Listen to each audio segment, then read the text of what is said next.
Hi. Hello. Welcome. Welcome to another stream. It's been a week. I meant to stream more than once last week, but life happens. Hi. Today we are going to continue the series I started before, where I go through like childhood games. Fox Girls favorites, as I have dubbed this, for now. But I decided to keep with the Mario theming, just for the sake of consistency, since chronologically I did grow up with all three of the original games, but again, there's a bit of a gap time-wise between Deluxe and Mario Advance 1. One bizarre thing is the Mario Advance series didn't go in order, so Mario Advance 1 is Super Mario Bros. 2, and Mario Advance 4 is Super Mario Bros. 3. That was the last one they did, so... Again, it's really weird how they organized everything here. Who knows why they did things the way they did, but I kind of do wish, for the sake of consistency, that things had actually been in a more, like, chronological order. But anyway, that's getting ahead of myself.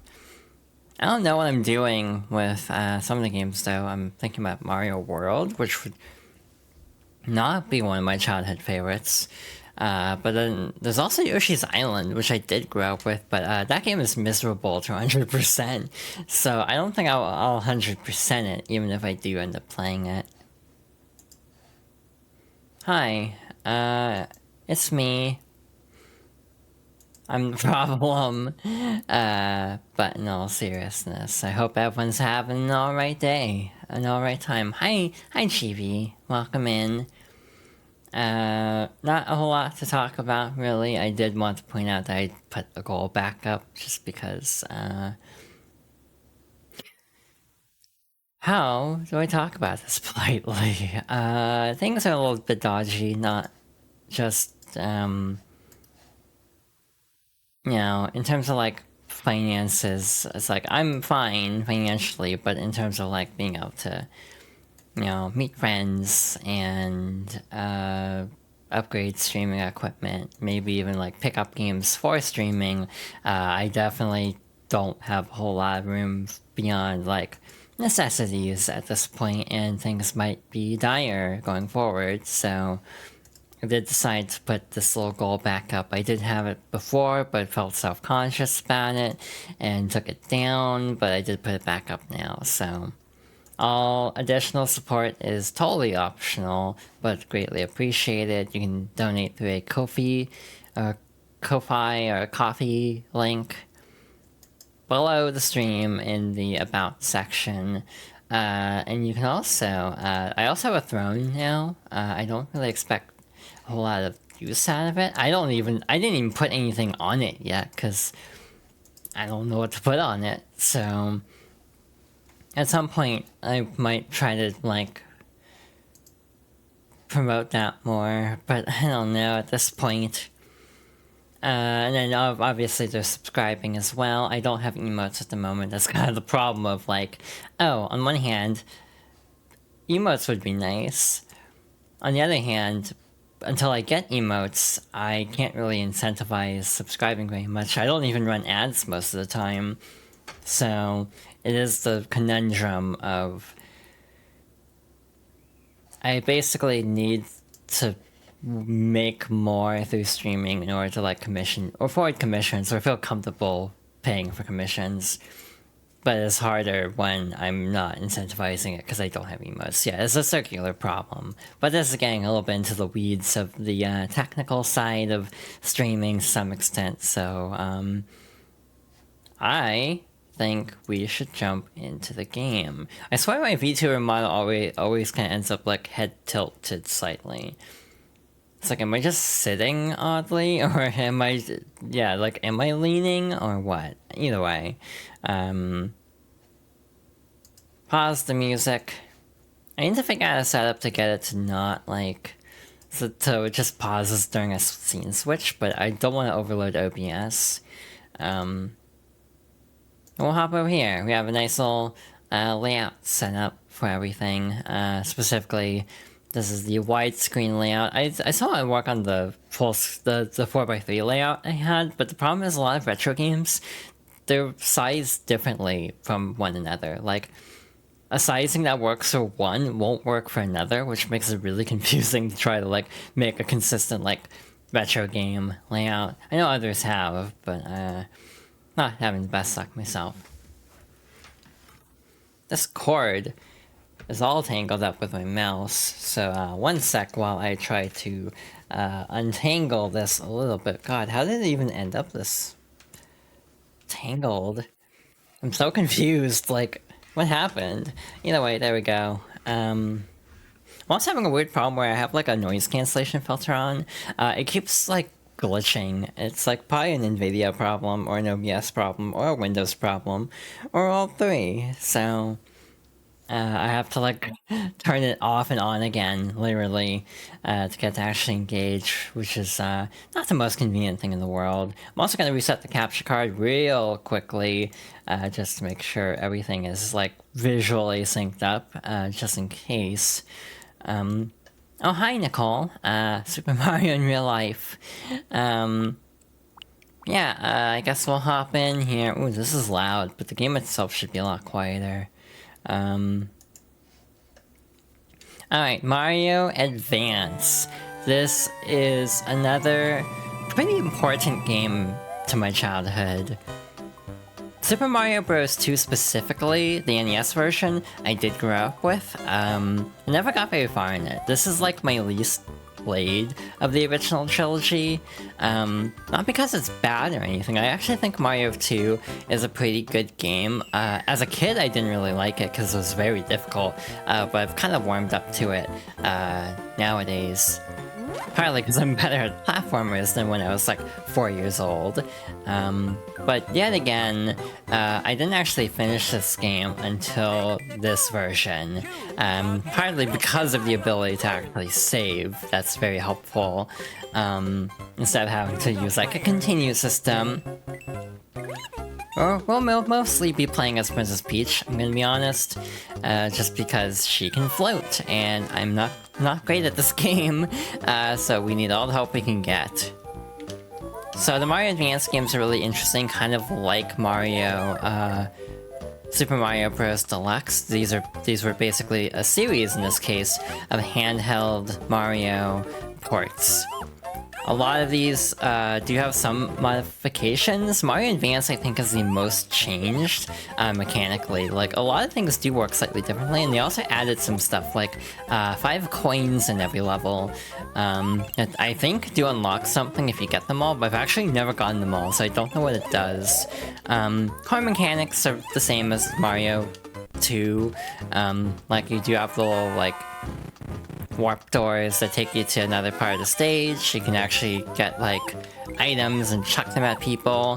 The main difference between this and the original, I'd say, that ends up being very mimetic, is the amount of voices in this game.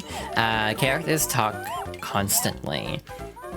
I feel like I could almost turn the game audio up, but I don't know if I want to, like, blare these sound effects constantly. The music itself isn't exactly the best quality either, just by the nature of it being through Game Boy Advance speakers, and the Game Boy Advance, like, I'm pretty sure it doesn't, like, have a dedicated sound driver or something. Like, it's really weird how the GBA does audio, if I'm remembering right. So yeah, you can actually skip a bunch of this level by just jumping up here. There's a coin though, so if you want to get the coin, you do actually have to play the stage as intended. Yeah, this game does feel a bit like a blind spot in some ways, where it really isn't one I'm particularly familiar with. Again, Mario World is the one I'm least familiar with, which is kind of, like, surprising. There's a whole story to Mario World, by the way. We'll obviously get to that at some point. But yeah, I mostly grew up with Mario 1 and 3. There's also, like, a door over here that allows you to skip straight to the boss, but if you want the coins, you do have to play the stage, like, straight. Which I'm not the best at playing anything straight, to be honest. for a couple of reasons. But I do hope everyone's having an alright day. My day's actually pretty okay, I'd say. Definitely did not get as much sleep as I wanted to, but that's on me. We're going to bed at 6 a.m. And then having trouble falling asleep too. Yeah, the music definitely sounds crunchy, and again, that's part of the reason why I have the audio set a little bit low, because I don't want to like blow anyone's ears out, because it's a little shrill. And I don't want to blow my ears out either, to be honest, but again, if anyone wants me to turn the game up, I will be happy to oblige. You also have Birdo saying this is as far as you go every time you fight the pink Birdos. Each Birdo color does have a unique line though, so that's nice. So Birdo is actually a very interesting character, as she is essentially the first trans character I ever encountered in media, though her portrayal is not particularly good in all fairness, using some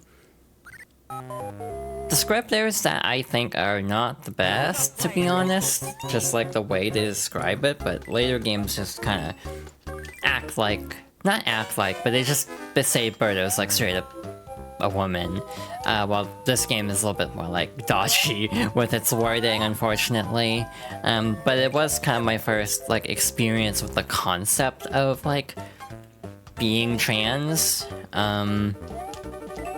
Again, definitely not the best first start, but it was my start, essentially. It's kind of interesting to think that a character so associated with eggs is, like, one of my first, like, trans characters I discovered in media. It's very fortuitous in a way. Hence, you know, there's the whole cracking eggs metaphor. For trans people, so I just think about that a lot. The coincidence of that. My, like, trans journey is very odd, I feel, compared to others. Hi AC, thank you for the head pats. Oh shit. Well, we're already off to a good start. Well, I kind of panicked there, but luckily this game is very generous with checkpoints, where basically every, like, starting area is a checkpoint. Or, like, every, like, room transition is a checkpoint, which is very nice. Meaning, even though this game is, in my opinion, actually kind of hard, it's surprisingly forgiving at the same time. I don't like sniffits. I'm gonna throw this one off here, just to give me some breathing room to maneuver. Oh yeah, enemy respawns are very aggressive in this game, I forgot. So that's also not my favorite thing in the world. So each character does have different stats. Luigi jumps highest because of the slippery physics as usual. Peach has a fairly low jump but can actually float. I think her pull speed is also lower than the others. Oh, I missed a coin somewhere. I actually don't know where that would be. Probably along the top path of the indoor area. It's fine. I'm not going for 100% by the way, partly because I've never done it before and thus I don't know where the coins are. And even then, there's actually like a bonus playthrough where you basically have hidden Yoshi eggs in every stage. So I have no clue what those would be because I've never actually tried it. Maybe someday I'll try to 100% this game, just say I've 100% in it. This is also a case where I don't think if I 100%ed this game, I don't think I'd count it in the same category as Mario Bros. 2, oddly enough, because I think the games are too different, actually. Like, I think I'd actually classify them separately, because there are enough, like, changes that I don't think they're the same game, necessarily. It's, like, complicated. I feel this way about a lot of remakes, like, you know, I kind of count Thousand Year Door remake separately because there are so many, like, small changes from the original that make it, like, not really comparable, in my opinion, like a one-to-one. Same with, obviously, like, Mario RPG Remake, where the battle mechanics are so vastly different that I don't think it's, like, fair, like, saying, oh, I completed this, so I've also completed that. Like, I don't think it transfers that way. Some games I would be more, like, okay with doing that for, others I'm not. It just kind of depends on the individual game. Like, Twilight Princess HD is one that I have marked as, like, unfinished even, because as much as I've played the Wii version, I've done 2 playthroughs, neither were 100% though. Twilight Princess HD does streamline mechanics. I've also never played the mirrored version, or unmirrored version, actually. That was really dumb. I don't know why I thought that would work out. Huh. Interesting. I normally don't go down here. So, oh shoot. That's not great. That was a waste of a potion, because I think the mushroom's up there, so... Again, Mario 2 is the one I have played the least, so... I would not expect, like, pro gameplay out of this playthrough. I would expect a pretty rubbish gameplay, honestly. Just because this is a bit of a rough spot for me, personally, with the series. I'll do my best to play through this game. Again, I thought about starting it last time because the game, in theory, should only take like an hour. But because of my inexperience with the game, I figured I should give it a whole stream, just to be on the safe side, because it could take the full 2 hours, because of not being the most familiar with it. I am planning to do warpless for this, by the way, hence why we already passed one of the early warps. With Phanto, I think is the name of that enemy, one thing you can actually do is just toss the key and he'll go away. It's a very helpful strat. I think the door is on this side, so I'm gonna kind of lean this way. Yeah, we're doing real bad on coins this time, which is a bit unfortunate, but it's fine. Again, not overly concerned with the coins. It looks like they stack though, because like there's a percentage displayed, so I don't think you have to get them all in one run. So that's like one consolation of this all. There's also these cherries where if you collect, I think 5 of them, you get a star. So yeah, and at the end of like dash 3 stages, you typically have a special boss. This one should be Mouser. I'm pretty sure, like, almost every character is voiced by Charles Martinet in this, by the way. Which is very interesting. So yeah, basically what you have to do is throw bombs at him. This is easier said than done, because he's constantly shifting around a little bit. That was really silly. I don't know why I thought that was a good plan. And yeah, you can kind of ride the bombs too, which is, stressful. I'm amazed I got through that first try, because I definitely did not have the best performance. I remember Mouser mostly from the cartoon, the Super Mario Bros. Super Show, because Mouser's in that quite a bit. I definitely remember, like, Triclide also being in that. But, I don't have the strongest memories, admittedly, because that was like a long time ago. When was the last time we would have seen that? That would have been like 2007 or something? I don't know, it was a while ago. It actually might have been a little bit later than that, but either way, I only saw like the first half because they did like a separated release, like, you know, part 1, part 2 kind of a release for the DVD, so I only remember the Mario, like the first few, like the first half of it, and I never really saw the World or 3 cartoons, which is weird because Mario 3 is my favorite, but I never saw that particular cartoon. I've never seen the Zelda cartoon either, though the Super Show always had like promos for it, so like a ton of scenes I have seen, but I've never seen like the full thing. Which is like really weird how they would just like actively advertise Zelda in the Super Show. I don't know if it went the other way around. Again, another big difference in this is they do have these giant enemies that if you defeat, they drop hearts. So this version is a lot more forgiving than the original, in that they give you a lot more health, and so even in addition to just saving or being able to save, there's a lot of quality of life, but again, a lot of like enemy placements are also different. So again, that's why even if I were to complete this, or complete like Mario 2, I would count this as a separate completion just because this game is so like vastly different. So I can't think of too many other remakes that are that different to the point where I wouldn't classify them as like a shared complete, but again, this is a rare example. I want to say there might be more mushrooms in stages too, but I may be mistaken on that. There's another Easter egg with Birdo later on, but we won't see it for a little bit. This fight's actually scary because if you don't pick up the egg fast enough, obviously you can go careening into the pit. So we'll try not to do that. The other real issue I have with this game is like resetting health constantly. Like, you have this heart system, which is kind of like the traditional like 2-hit system in Mario anyway, but it ends up being a little bit frustrating because you always go back to 2 health even if you get health extensions. So I really wish it wasn't set up that way, because it's very frustrating in my opinion. But yeah, we'll roll with it. I also really love the overworld theme.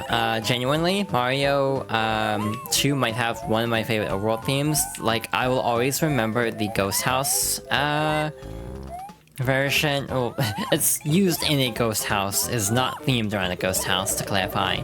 But the version of the overworld theme in DDR Mario Mix, actually, that's a game I should include in this series now that I think about it, because I did actually play quite a bit of DDR Mario Mix as a child.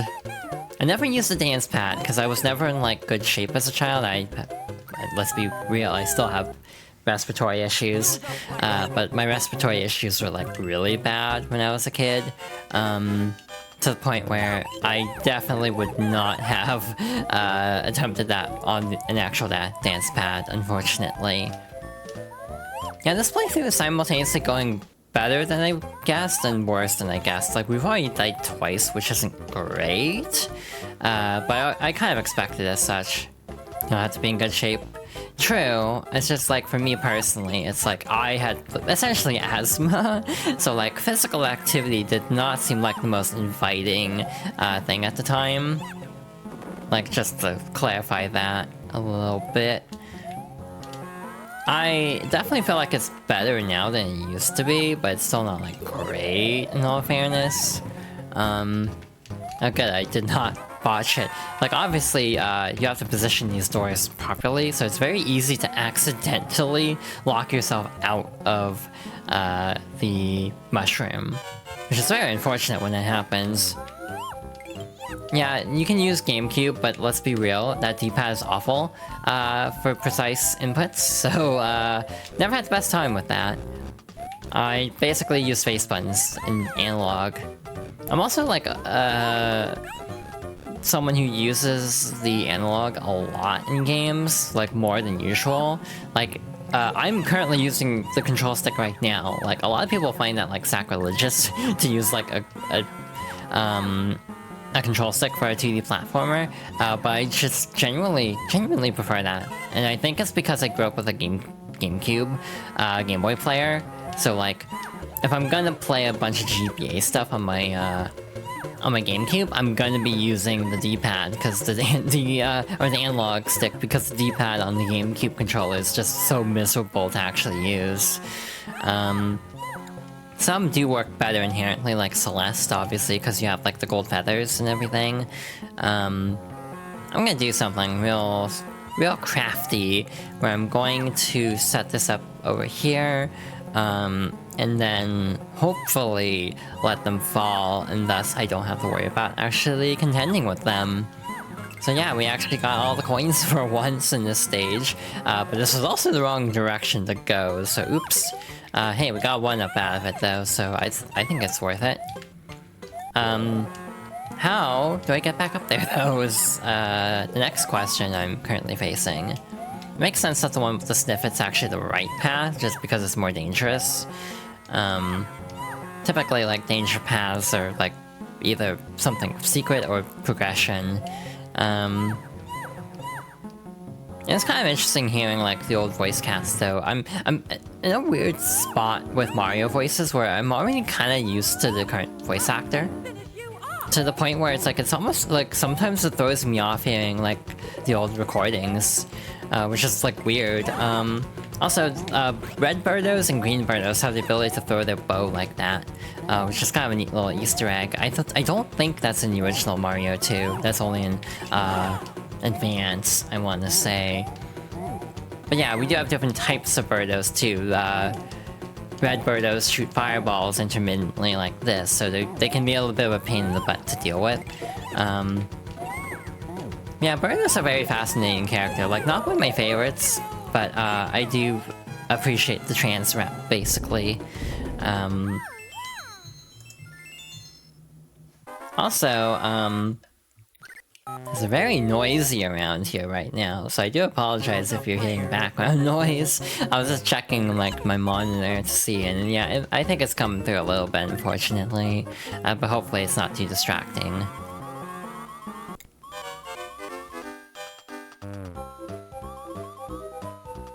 Is this the stage? No, it's not. Like, there's a stage that has a shortcut where you basically go to the left and fall through, like, quicksand, and then you can skip, like, the entire stage. But I don't remember where that actually is the problem. So yeah, this isn't going great, but again, I kind of expected it to not go great. Mario 3 is the one I'm, like, the biggest fan of, I'd say, so I'm hoping the Mario 3 playthrough goes okay. That'll probably be like next week. Even if I do actually stick on a better schedule than I have been, it'll probably still be next week on the merit of just trying to spread out the Mario games, because let's be real, there's gonna be a lot of Mario if I go through all my favorite games, so I kind of want to like space them out, and as a result, I think it'd be good to do some other stuff to break it up periodically, because it will be a lot otherwise. Again, I like Mario a lot, I grew up with these games, but I know they're not for everyone, so trying to mix it up periodically. That Pokey almost caught up to me, which was very, scary. There's a surprising amount of items in here, and I don't remember these having, like, carousels in the original. I think there were a lot of, like, just rooms with, like, items on the bottom and, like, a couple enemies bouncing around, so, like, they might have spruced up some of those, but again, I don't know for certain, because, again, I'm not, like, a Mario 2 expert by any means. I wouldn't even say I'm a Mario, like, 3 expert very much. Again, most of my Mario 3 knowledge is kind of limited on the nature of growing up with the GBA version specifically as the one I finished. Therefore, I don't really know a lot about the NES version specifically. Other than just I enjoy it still. I can still beat the NES version. It's just a little bit more work because there are no, like, saves. Well, now you have, like, NSO and whatnot, so saving is a non-issue, but you know what I mean. So yeah, in general, we just kind of want to dig down here. I don't remember which path we need to go down. Actually, both seem to lead to the same place this time, so... All the Shy Guys are congregating over here, so let's go this way. That seems wise. And we should have a door to another Phanto. So with this Phanto, this one's kind of annoying to deal with because we have to basically work backwards from all the quicksand, which is easier said than done with this game's physics sometimes. So yeah, I recommend tossing the key a lot to try to, like, get him to leave you alone a little bit. But even then, it's, like, a little bit much how much he, like, tries to hound you sometimes.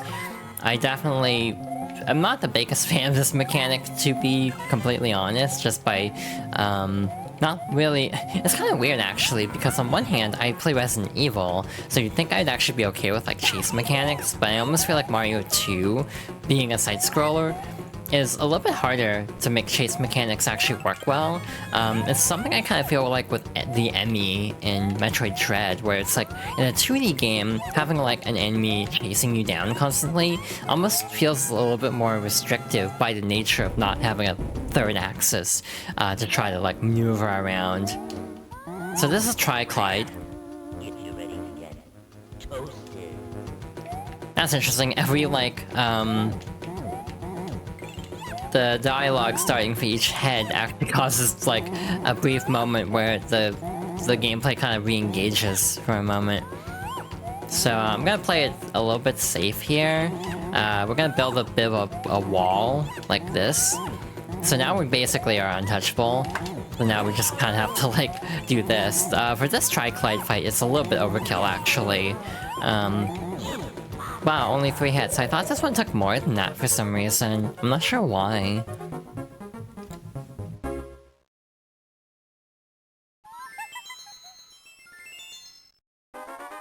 Alright, moving on to World 3. This is actually a very interesting one because they did change something pretty significant here. There's actually a new boss to this particular world, but we'll see that much later on. I want to say there's something down here too. Nope, there is not. Only Wart and Hothead take more? That would make sense. I could have sworn in like the NES version a couple of them took more hits. I also don't know which level I was thinking of that has like a secret if you drop down a waterfall early on. That might be later on.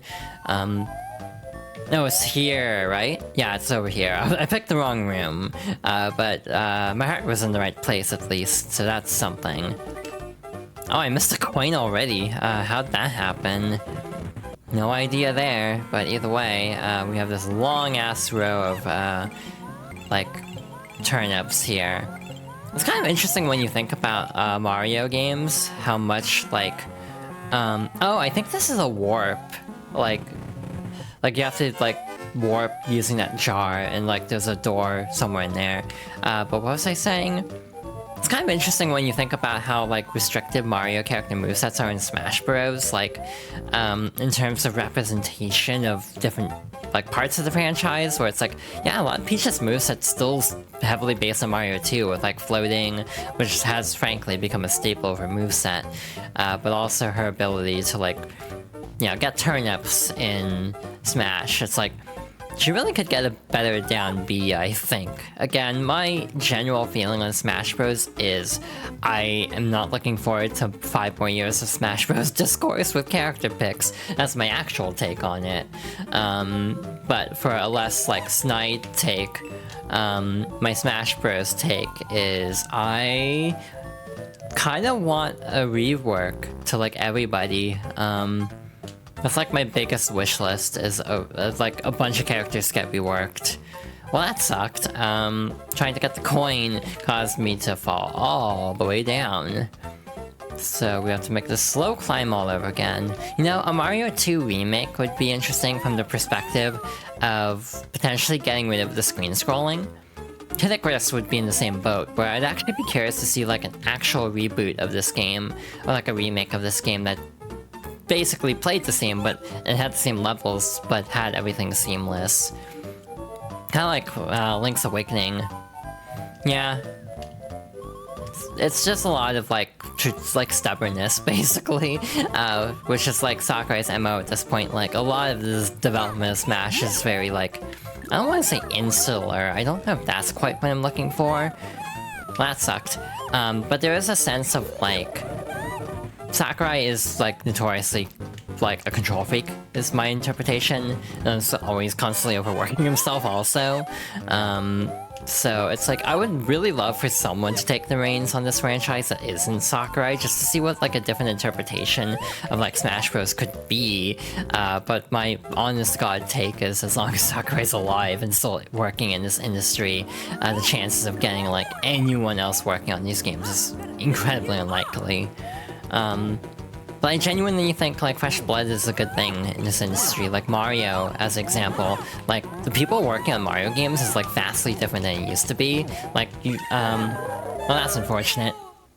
But hi to Long Guy, hi Mario. But yeah, I think a lot of characters just, like, I want the new the next Smash Bros, because I know there will be one, to just be a total reboot, essentially. Like, maybe tone down the roster size, but use that to like, emphasize characters more, like, give them different tools than they've had in previous games. But, like, the inherent problem with that is you run into the stratification I was holding A. I didn't realize you can't run into a float, so that's on me. But again, you do have a issue of like Strive, like retooling characters to the point where there's like no legacy skill. And I do feel like Smash Bros could have that issue too. And a game like Smash that is a little bit more like casual focused, I don't know how that would go over. Because frankly, it hasn't like Strive is a very interesting game. You can mark that off your bingo. The Yuna talks about Guilty Gear, Square, but sorry, trying to focus because I'm not trying to die. Hi, Leo. I like how that's my reputation now. It's just being a bottom, apparently. But anyway, with Strive, it's like, it almost feels like you have a split of the fan base, but the lucky thing with Arxis is they've given, like, everybody decent enough, like, options to play these games. So, like, you know, with Strive, you can still play Xrd if you don't like Strive, and I wish more, like, of the community could accept that, because it's like, a lot of people play Strive very begrudgingly, and they're like, why isn't this game Xrd? But it's like, there's still a thriving community for Xrd also, so I don't know why people feel the need to, like, complain about this, but that's, like, almost getting into a separate topic entirely. But I almost do feel like Smash Bros, because there isn't like a great option to play like Ultimate, like with online or anything, there will be the issue of like, if the next Smash Bros is vastly different, there won't be like a quote-unquote traditional Smash Bros experience. But again, that's like just kind of me theorizing how the community would react to something like that. Realistically, they're not going to change what ain't broken, kind of, even though from like the standpoint of like freshness, I do think a lot of the characters don't feel particularly fresh. Yeah, it's not what makes money. Ultimate will still be playable on Switch 2. Yeah, but I really wish they could at least, if the Switch, since the Switch 2 will probably be more powerful, if they don't, I hope they can add like rollback or something, because like that's my main issue with this game. It's just, yeah, it's playable online, but it doesn't feel good online. So yeah, if there's a way to improve the online with like a Switch 2 version of Ultimate, I think that would be nice, but I'm not counting on it whatsoever. That's basically kind of my stance on it. Also, hi Freeze. But yeah, I feel like the Switch would explode if it tried to do 4-player rollback, let alone like 8-player. Yeah, and that's just kind of a Nintendo problem in general. I do feel like, in general, oddly enough, as much as Nintendo games have a reputation for having really shitty online, I almost have more cursed luck with, like, PlayStation than, Nintendo, weirdly enough. Like, weird issues with, like, NAT type and things of that nature. If, like, I have that a lot more with PlayStation, which, again, is, like, weirdly against the stereotype there. Hi Gwen, how you doing? Also hi Freeze, if I didn't say so already. I'm a little bit focused. I'm also like talking way more than usual because like there's music blasting and I'm trying to not, not have it be overly audio, so I'm trying to keep talking over it. I feel like Mario Party has decent online though. Like I haven't heard too many complaints about Jamboree from what I've recalled, but it has been a little bit. I did say it? Okay. In general, though, I just kind of don't care about the Switch 2. This is going to sound cynical. And again, I'm not going to dwell on the topic, because not everyone wants to hear this topic. But I genuinely don't care about the Switch 2 right now. There's too much shit going on that, in my opinion, is of way more importance than video games. I say as I'm playing a video game. But yeah, it's like, it's really hard to just focus on like, oh, gaming stuff when, like, a lot of the world is on fire, to be honest. But again, don't really want to dwell on that, to be honest. I just barely clipped that. Hi, Sheena! Yeah, your curse have almost all online services break somehow. Oh, I'm so sorry, Leo. I kinda had that for a while, I feel. Yeah, and distractions are good too. The inherent problem is I go through something where I feel like guilty for distractions. I saw a post about it recently, and like wish I remembered how it was worded, but it really described how I feel, where it's just like, you know, wanting to do things and then feeling guilty that you're not able to do anything to help kind of a thing. I think that's what was the gist of it, just like in general, but again, I don't remember entirely how it was worded.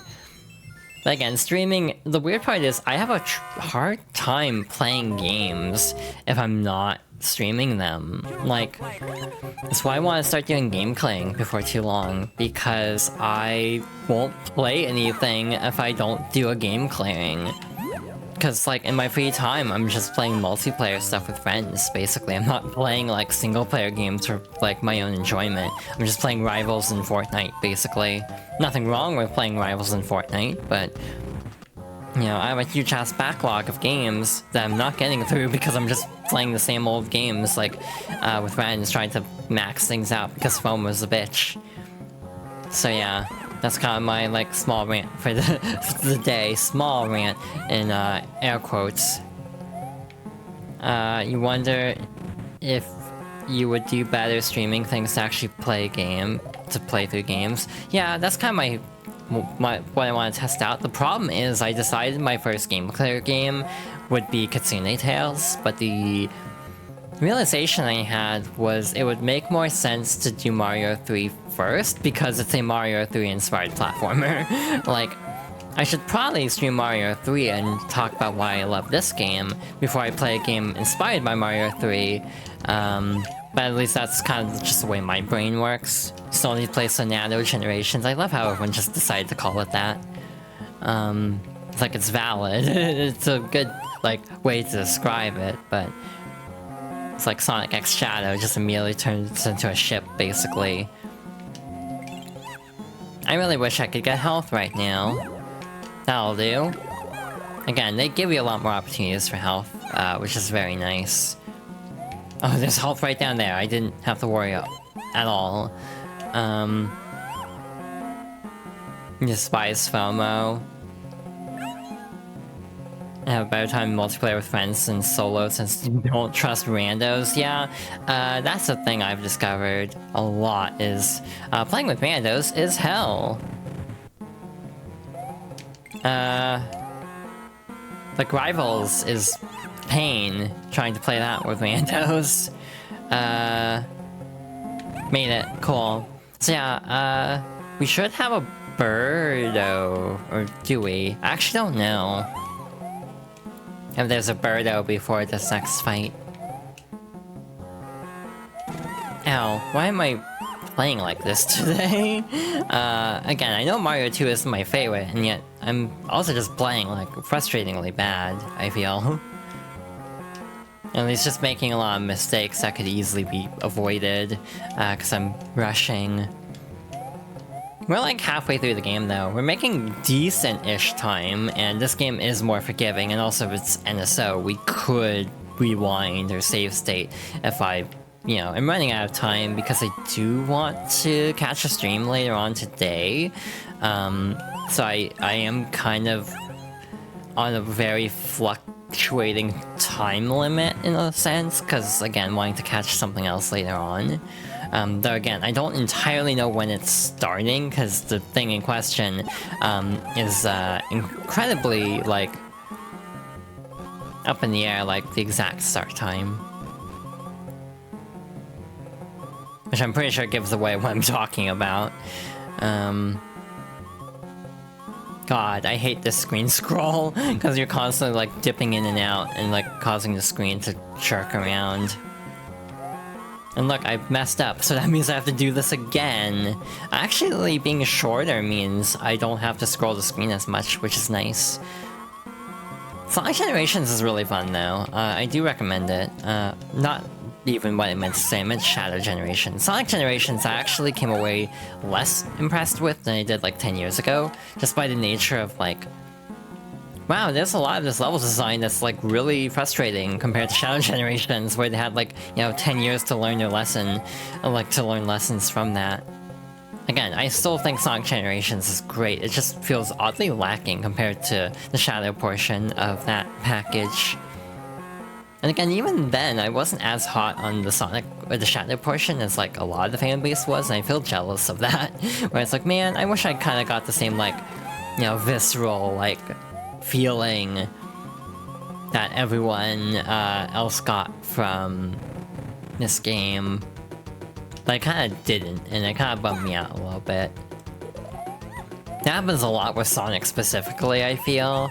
And I can't tell if it's just me becoming very jaded about Sonic, or if it's just not clicking with what my ideal of the franchise is. And again, it's like, what's ideal for me will not be ideal for anyone else, so I cannot speak for anyone else, and I don't attempt to. So for me being like, oh, I wish they'd make another game like this. Oh, so this is a new boss, by the way. Brand new to Advance. This was originally just a second Mouser fight, if I'm not mistaken. But we have a Robo Birdo. Hell if I remember how to fight this, though. So, okay, just like regular Birdo. Oh. That's considerably less interesting than I was thinking it would be. Does it even fire fireballs? It also does a stomp attack that can stun you, kind of like the Koopalings later on in Mario 3. And I think Mario World they can do that too.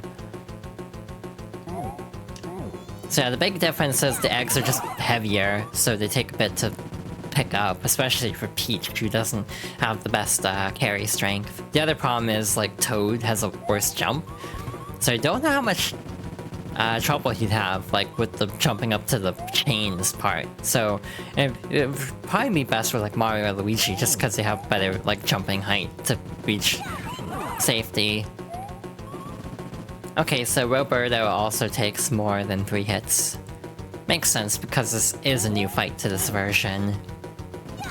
It's just kind of cool that they have a new boss entirely. Like, again, I think this is the most effort that any of the advanced games really had, next to Yoshi's Island, which has like brand new extra levels, most of which are like Kaizo levels or like ROM hack levels, or just throw random bullshit at you though, from what I've seen. I've never played all of the Yoshi's Island bonus levels for the advanced version, but I've seen 2 separate Let's Plays and they neither had the best time with the new levels, so... 5 hits, damn. That is a very, tricky fight compared to some of the other ones.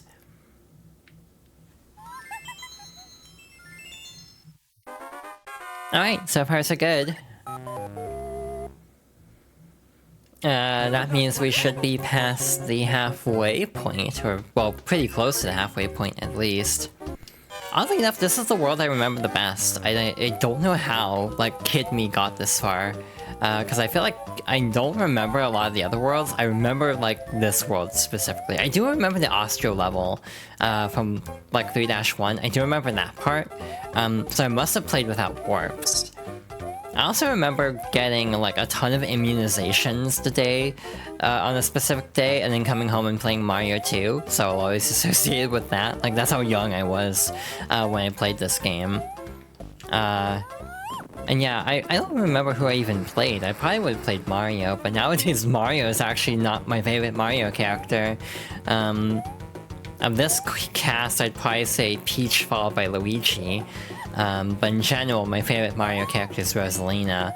I'm not beating the allegations. By immediately just defaulting to Rosalina as my favorite.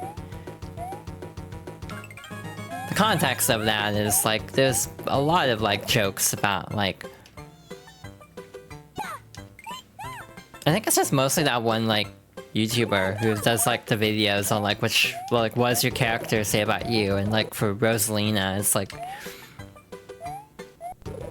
What was it, like, just getting the estrogen already or something like that? It's like, oh... I'm called out. The best character, Sonic the Hedgehog. True. I don't think Toad has a speed boost in this game. I think that was only in 3D World, actually. Because I don't think characters have separate speed stats in this game. Oh wait, they do. Never mind. Yeah, Toad does have max speed. I don't know what I was thinking. Again, shows how little I know about Mario 2. Oh, that sucks, having all those hedgehogs right there. Wow, that didn't give us any healing. Thanks, game. I would play as Toadette if she was in this, but she has not. She will not be invented for a little bit. Was Toadette in Wonder, actually? I don't remember. It's been a bit since I've, like, played Wonder. Alright, so far so good. Again, you can almost tell that this is the world that I remember the best, because I almost feel like I'm navigating it better. She was in Wonder. Huh. I should play Wonder again. I enjoyed it a lot, but that was actually another case where it's like, I enjoyed Wonder, but I also didn't like it as much as everyone else did, I felt. Like, you know, critically, Wonder is like a 93 out of 100 or something. I thought Wonder was just kind of okay. Like, you know, maybe 8.5 to 9 out of 10, which is like weird to say a 9 out of 10 game is a disappointment. But it's like when everyone's acting like this is the greatest Mario game of all time, I was like, yeah, Wonder's pretty good. But, like, not, like, as over the moon as others, but it was a case where it's like, yeah, I kind of wish I could have felt the same, like, joy that others did from this game, even though I still had a good time with it. But again, I almost feel like that's more on me than the game itself, so I don't hold anything against the game, just because, yeah, I'm in a weird funk with gaming, and again, I'm kind of hoping that... Well, that was dumb. That was a really bad whiff there. Do we keep coins? I hope we do. We do. Okay, so this isn't actually that bad.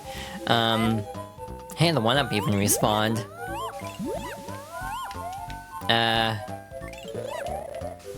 Again, maybe using the analog stick isn't the best call. But, it's what I'm doing, what I've decided, so I'm sticking with it.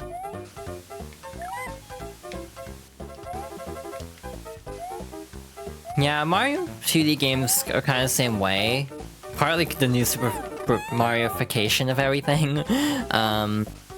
For a while, like, everything was New Super Mario Bros. For the 2D side, and that kind of creates this, like, homogeny of everything to the point where it's, like, hard to keep everything straight. Like, it's really easy to remember the early games because they all have a unique identity, like, visually. And, like, unique mechanics and everything, but, like, Mario games in general feel like they have fewer, like, unique mechanics past a certain point, I think. I still enjoy Mario- oh, shit, that was dumb. Thank goodness this game is very nice by respawning. I don't know if I need to actually, like, do anything here. I do need to do something there, oh god. Yeah, okay. Noted. Fight the shy guy. I almost feel like Sonic has a similar issue to some level, where it's like... I kind of... like, everyone was hoping for Sonic Mania 2. I kind of wasn't, actually, just because I think Sonic Mania is phenomenal, but I wouldn't want, like, every 2D Sonic game to look like Mania, just because, again, there's a certain, like, homogeny to it that I think isn't great. So it's like, as much as, like, people were ragging on Superstars, like, why isn't Superstars 2D? And it's like, I think it's nice to not just have everything look the same, like, across, like, a sub-series. I like when games can just take the same characters and just make everything, like, totally different. Miniature in the sense of original levels and gimmicks, that's also fair. That's kind of Superstars, what Superstars was going for, whether it was just, like, a success or not. Also, multiplayer was a mistake, because that just means the entire boss design is not good. No excuse for Trip's story, though. Not even gonna sugarcoat it. That is absolute, like, some of the worst Sonic I've ever played, and I've played Labyrinth. Like, I have still not finished Sonic Superstars in terms of the, whatchamacallit, the... Why did I do that? The true ending. Like, I can't be bothered. Every final boss is terrible, and then you get to the next final boss, and you're like, wow, this is somehow even worse than the previous final boss. It's like... Superstars feels like it desperately wanted to justify being $60 at the expense of actually just making a good experience, period. And that's like my weird take about game value, is I'd rather have like a 5-hour game that's actually really good than like a a 10-hour game where like half of those hours I'm just bashing my head against the wall because the game difficulty is too absurdly high. Like Superstars feels like, you know, Ninja Gaiden blockbuster rental era kind of game design, where it's like, let's just make the game really hard to try to artificially extend the length of it. And even like, you know, again, even if I was a little bit more like lukewarm on Wonder than a lot of fans were, I still felt like Wonder was a fairly comfortable difficulty, where it's like, there is challenge if you're wanting it, but also like, it is reserved for like bonus levels that are outside the main story, while Superstars feels like this is necessary for the best ending, and like it's actual story stuff, not just like, you know, bonus levels. You know, it'd be like if the perfect run in Mario Galaxy 2 was like, I was gonna say a canon event by accident, but I just meant just canon. Like, if you have to beat the perfect run to get credits in Mario Galaxy 2, that's basically my issue with Sonic Superstars. It's like that level of bullshit, I feel. I've seen people stream it, not in full because I don't have that much time to watch live streams a lot of times, but it is a genuine problem of people would spend literally like 3 to 5 hours on just the penultimate boss in... Why did I do that? The penultimate boss in Superstars, and then it takes another like 2 to 3 hours to get past the actual final boss. She is the final level with Nabbit, yeah, and that's the other problem. Accessibility. I don't mind uber difficult levels if there's like some level of accessibility, and that is the case with Wonder, because there is Nabbit, there is Yoshi, there are ways to ease up the difficulty if you want that. Superstars, nope, you just have one character option for this mode, and you are stuck with it. 2 hours off stream, oof. Yeah, I've seen some people spend like literally like a 5-hour stream just beating the final level of Trip's story. It's like ridiculous, and then oh god, there's even more. And like, I've seen parts of the Supersonic fight of Superstars where like, they basically, at the end of this 10-minute boss fight, will just throw a random mechanic at you that the game has never used up to this point, and that always kills people, because they don't know what to do with this mechanic.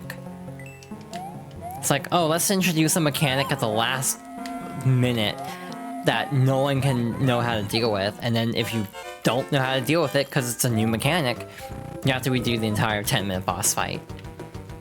It's like, I just feel like Sonic Superstars gameplay design past a certain point is just like unacceptable, in terms of just like really bad, like, I don't know how to even word it.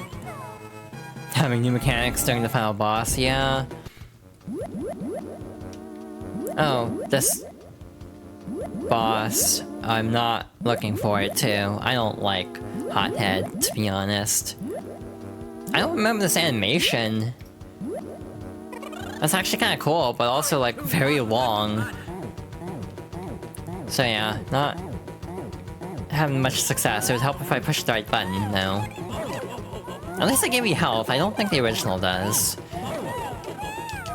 So again, it is more forgiving, but still not easy. This is probably the hardest boss in my opinion, like genuinely.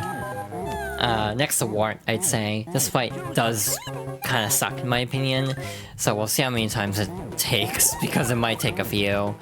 Might have 16 lives, we're probably fine.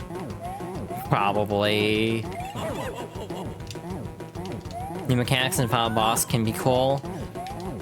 Yeah, it needs to actually explain it though. Superstars doesn't explain its mechanics, so like, it just hits you with this thing at the last minute, expects you to know about it, and then if you screw it up, you have to redo everything, and that's just like, that's just bad design. Second try, I'll take it. I need to replay all the Xenoblades. I kind of want to set them as incentives because they're so long.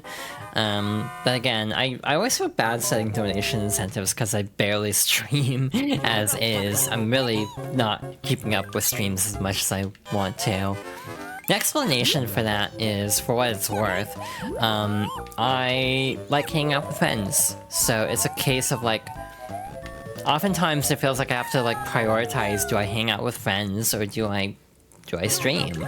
And so like with the world feeling as heavy as it has lately, I've been opting to stream more often than not, or to not stream more often than not, and to instead focus on spending time with friends. So again, if I want to stream more, I can, but it's just a matter of like, what are my priorities at the present time?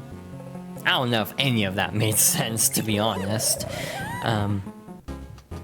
Would it be an idea to stream something with friends? I've considered it. There have been a couple of suggestions. Alright, that was an interesting trait there. I picked up the heart so I didn't die, but I immediately lost the heart because big shy guy.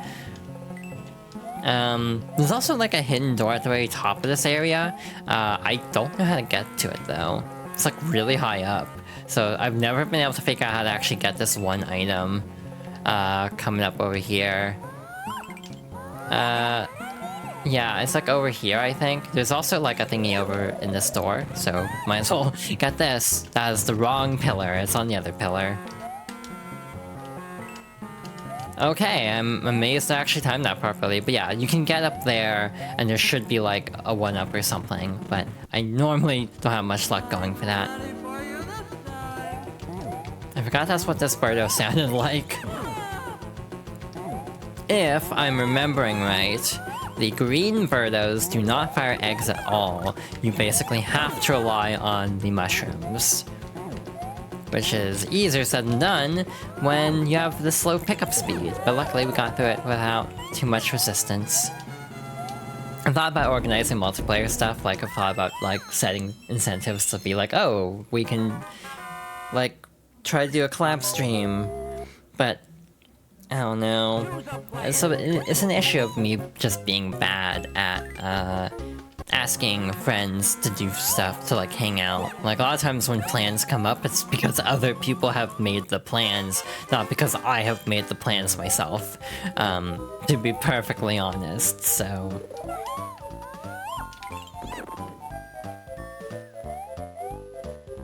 Like, I keep challenging, like, other people to play, like, Uno or something, but it's a case of, like, I don't think I have the gumption to actually organize it myself, ironically, which feels a little bit, awkward at times. I also don't know what I'd stream with friends, because it's like, you know, shared games. Like, my game library is kind of a mess right now because it's split up across so many different platforms. So it can actually be hard to, like, pick games, I feel. Just because of, like, trying to find something that everyone actually owns. Alright, let's see if this is correct. Again, I don't know mushroom placements in this game. Hey, I actually got one. I'm mildly amazed. I also haven't done the slot machine at all, so let's actually pick those. But yeah, in general... I would like to do more like collab type stuff, but again, it's just a matter of working up the courage to invite and like reach out and make plans. Alright, so far so good. Hopefully we can get through this world without too much issue. I might have just been worrying too much, like maybe like this game isn't that bad after all, or maybe I'm just used to playing versions that have a life or continue system and make you go back to the beginning if you run out of lives, or like even just the beginning of a world can be kind of frustrating sometimes. But even then, I feel like this playthrough has actually been going remarkably smoothly. Which gives me hope for Mario 3 actually going pretty well, because that's the game I actually do know. We should have a free fall section. Yeah, Advance is just genuinely easier too, like different enemy placements, more health, more lives, just everything about this is just a lot simpler to pick up and like play, I think. I screwed up. I lost my double jump, or float. Yeah, oops. Hi Esper, welcome in. So yeah, that was just on me being silly. I screwed up my jump, but let's try something. Let's try to get health at least. So we're dropping down the left side this time. I almost said right side by accident. I don't know how this interaction is gonna go, if that power block hits my head or not. I don't remember hearing that voice line before. But also, this was back in the day when Peach was voiced by Cortana from Halo, Jen Taylor. So that's a fun little bit of trivia. I think Shell, like enemies defeated from shells also give you hearts more consistently, but I may be misremembering there. Because we can test it out here, all of them gave us hearts, so that does seem like a valid theory. I think we can throw the fish here. I don't know if that's gonna be the best way, or we can just clip through, that works too. Yeah, we're actually pretty far along. We only have like World 6, and World 7 is pretty short. Like, World 7 is only 2 levels. 2 very hard levels. Yeah, Samantha Kelly started voicing Peach in Galaxy. Even in Super Paper Mario, which was after Jen Taylor left, she was voiced by Leslie Swan, who was actually the voice from Mario 64, I want to say. And was one of the people on just the general, like, you know, Nintendo localization team in general. So probably an easy, like, swap out, kind of. It is interesting, actually, how many voice actors for the series have stuck around as long as they have. Again, even though Mario, frankly, isn't the most intensive game for audio, it is just sort of fascinating seeing how many names you can, like, recognize still. Okay, I'm riding this bird now. We'll see where this takes us.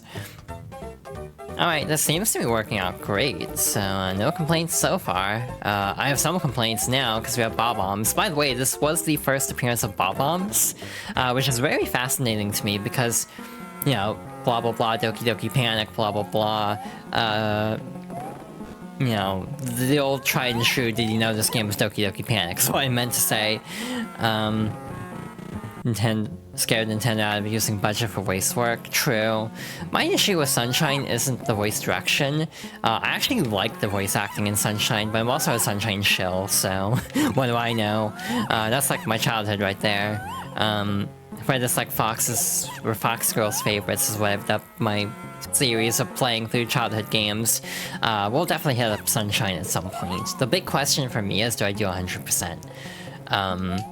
Which is like a weird thing, because on one hand you'd think I would hate 100% because it's Mario Sunshine 100%. The actual reason I don't want to do it is I've done it too many times. I have 100% in Sunshine like 10 times throughout my life, like genuinely. To the point where it's like part of me almost just wants to do a casual playthrough, but I almost feel like I just enjoy Sunshine enough that I end up 100% anyway, most of the time. Although, like, dumb bullshit that everyone, like, hates in the game, I'm like, yeah, no, this is dumb bullshit, but at the same time, it's what I'm used to.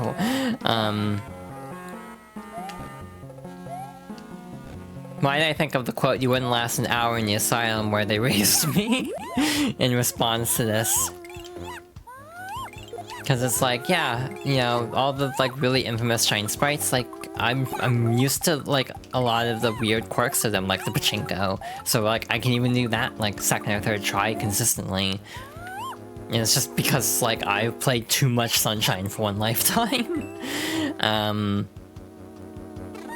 So yeah, it's almost this case of, like, out of tradition, I almost want 100% Sunshine again, even though, like, it would be the dozenth time or something that I've done so. It's like, I don't really have anything to prove, but again, it's one of my favorite games, genuinely.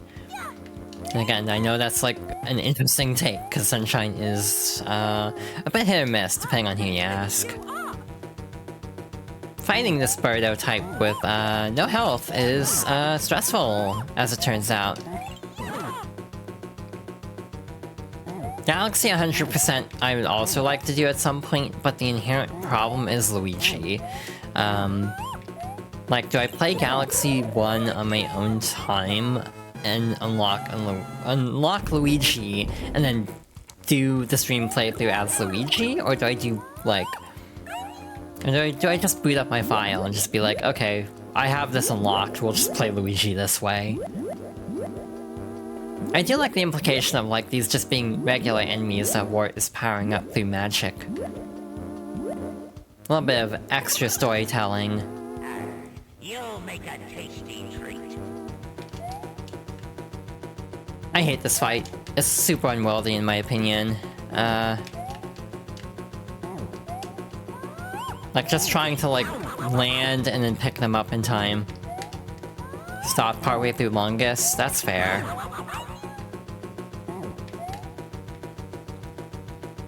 Yeah, playing the game twice is not my favorite thing in the world.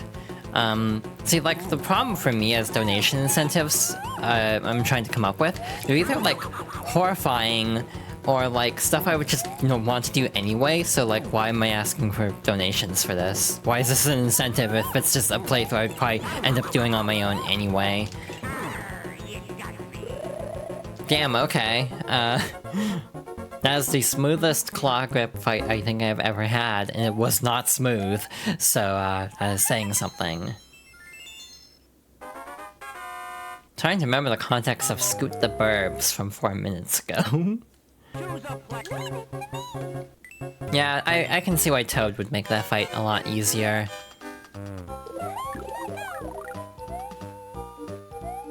The music sounds pitched up in this version, and it's kind of throwing me off. I'm also surprised no one has said the line yet. Well, that did not go the way I was hoping it would.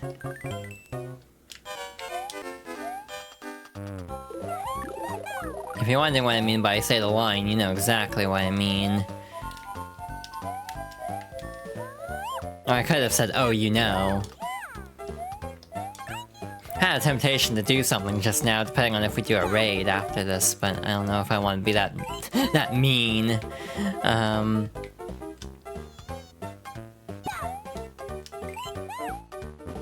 Because it's not from this game. Yeah, that's on the list of things I want to do, though. If you know, you know. If you're on the same page of what I'm hinting at, then that is a game I'm considering streaming at some point, because I have actually finished it already, all levels with save states, and I actually had a good time with it. But again, maybe I like difficult platformers more than I should. Yeah, a lot of Mario enemies originated here, which is really fascinating. I got sidetracked. Where I was going with the previous conversation was, like, as much as, like, Mario 2 gets, like, memed on for, like, oh, it's Doki Doki Panic. I almost said Literature Club by accident. It's, like, oddly true to the series in a way. Like, you still have a lot of enemies originating from here, to the point where it's, like, sort of fascinating as a game that is, like, discussed as not feeling like a Mario game, that so many enemies are from this game. Bob-ombs, Birdo, Shy Guys, like, staple characters started here. Doki Doki Panic was originally a Mario game. I feel like there was some story about that, like I have a vague recollection of something about it, like, kind of being more circular than it's made out to be usually, where it's like it kind of started as a Mario thing, and then morphed into something else, and then for the West came back, like, full circle into being a Mario game, or something like that. Well, this sucks. There we go. Got a little stuck, but we're fine. Again, I don't know the exact history, because I'm not, like, an expert on all the lore. Just gonna take it slow. I don't know if that's gonna break something, actually. I can use the heart, but that might despawn the key, so we'll just move on. Green Burb. Every time that voice line throws me off. Oh, that sucks. But yeah, these blocks are not blocks that act as a wall. Just as I was saying it.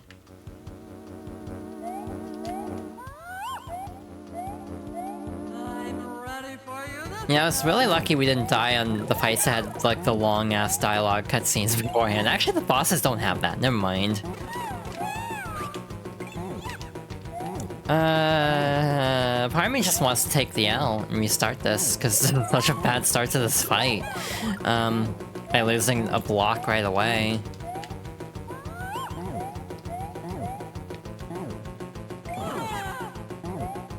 The problem is, I've grown up with so many Mario games, I'm afraid of the series just turning into, oops, all Mario. Because it's like, you know, Superstar Saga counts, Thousand Year Door counts, like, all these games count for, like, childhood games of mine, to the point where it's like, I could just end up playing all the Mario. Not that that's a problem, necessarily, but it's just still a situation of like, oh... My favorite games are just very similar. I just was very insular as a kid. I kind of was stubborn and silly, and was like, I don't want to play it if it's not like something I already know, which is a very like backwards mentality to have in hindsight, where it's like, damn, I just kind of cut myself off from a lot of really good games by my refusal to play anything that was like outside of the franchises I knew and loved going in. Oh, this hellhole.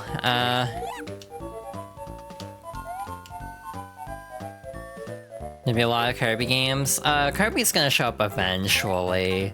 It took until about the PS2 era for me to actually start branching out a little bit.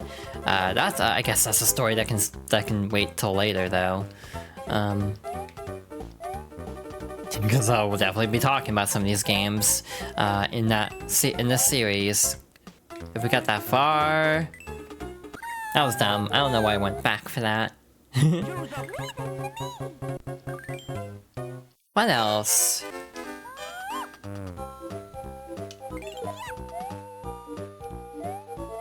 Like, Ratchet and Clank I really want to do, but the problem is none of the games are available on PS5 yet, except Rift Apart, and like, the ones I have nostalgia for are the, like, the one I have nostalgia for is Up Your Arsenal, actually, because that was my first. It's kind of weird, the evolution of Ratchet and Clank, and how a lot of the games feel like a direct course correction from the previous game. Like, Going Commando eased off on, like, the quote-unquote edginess of the first game quite a bit. But, also eased off on, like, the other main issue of PS2. Of the first game, which is the final boss is stupid hard. To the point where it's like, yeah, grinding for bolts, which is very easy, there's an infinite bolt trick, just to get the Rhino is like a genuine valid strat, because that final boss is that unreasonable to a lot of like first-time players. So I genuinely feel like Going Commando goes in the opposite direction, where the final boss is a total joke, and then Up Your Arsenal actually hits that balance a lot better. All the Ratchet and Clank games were made with intense crunch. That was just kind of the way of the industry at the time. Why did I do that? The PS2 ones should be available at PS Selects. I don't think... Is that the streaming way? Because, like, I think it's only, like, the trilogy versions. Which I'm pretty sure are kind of broken anyway. But yeah, I don't think actually, like, the actual PS2 ones are natively available on PS5. Sly is, and Jack 1 should be, but I don't think they've added the other Jack games yet. They're basically redoing a lot of the PS2 games that were on PS4 because the emulator was really bad. So like they're actually re-adding some of them with like the fixed emulator, which is good because like Ape Escape 2 was like a seizure mess on PS5 at launch. I like how this is the Birdo fight I'm having the most trouble with because it's such a weird arena. I'm going to do something silly. I'm gonna jump up here, toss the Shy Guy to get a heart, and then we should be in better shape now. What do you mean by PS selects, by the way? Because, like... Because again, I'm pretty sure it's just like the Sly Trilogy that's on there in full. Like, downloadable, like, you can buy these games for PS5 kind of games. Which again, I'm still waiting on, like, certain games to be added. They've added quite a bit already, but it's the same problem as Nintendo, the drip feed, except drip feed almost feels worse in some ways with PS2. But there's still a lot of first party that's missing on PS5 and PS4. They're working on it, and again, I have to give them credit for like literally going back and trying to fix their emulator, which was again completely busted at launch. But yeah, it's a very slow process for this emulation, like the new emulation to be added to certain games. Yeah, PS Classics, yeah.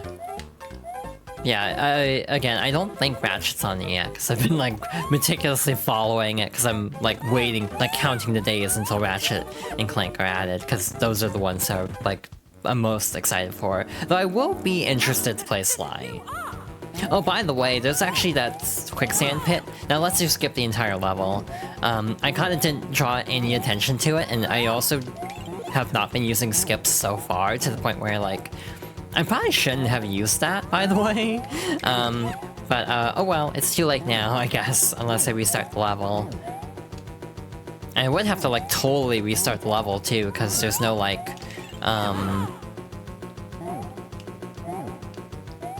if I die here, I'm going to start on the fight. I'm not going to be able to go back to the beginning without, like, saving and exiting. So yeah, that's on me. I zoned out a little bit. Went on autopilot because I usually use that skip. Oh, okay. Cool. I can reach those. I'm a little bit surprised, honestly. We do get one reused fight, and that is Mouser.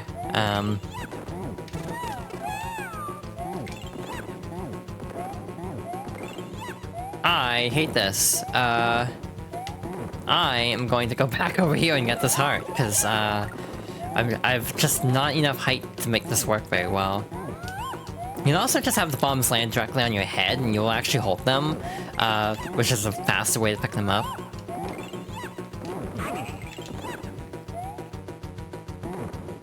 Well, okay, that should have counted. I call BS on that game. Okay, this Mouser takes extra hits, that makes sense. That's what I was thinking of, because I could have sworn he took more hits than just 3.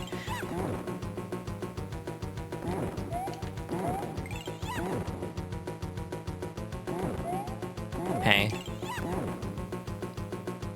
There we go. I should just stay on the right side. There we go. Hell yeah. I'll take it. Second try, but dying in a really silly way the first try. The other question I have is which Mario 64 do I do? Because Mario 64 is obviously a little bit more like, you know, traditional, controls better in some ways. However, the version I actually grew up with is DS. So I'm almost tempted to just do Mario 64 DS. So you can actually skip quite a bit of this level too, by jumping up here. Hey, remember how I was saying I wasn't trying to use as many skips and then I immediately do another skip? Yeah, this is very much a cohesive playthrough where I totally am not going on autopilot and spacing out to absurd degrees.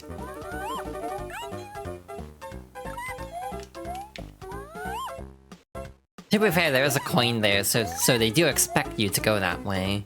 That might actually be the intended way, but this is just a faster way to get there.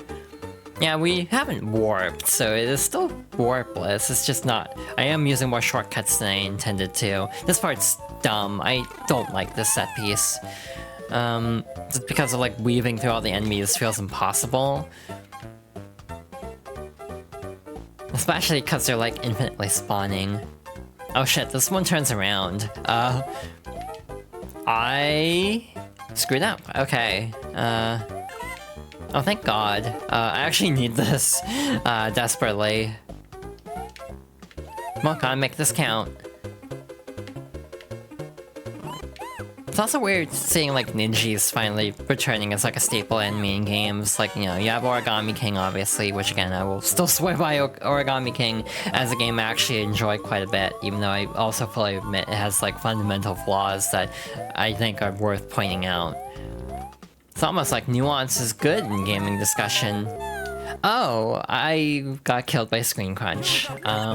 There's an enemy up there. I backflipped straight into it. Cool. I don't know why I'm immediately like, okay, but what if I tried to do the exact same thing that got me killed and do it again? Like, I don't know why that's where my brain immediately goes, but here we are. Oh, speaking of it, here we are. Yeah, I should play more Kirby.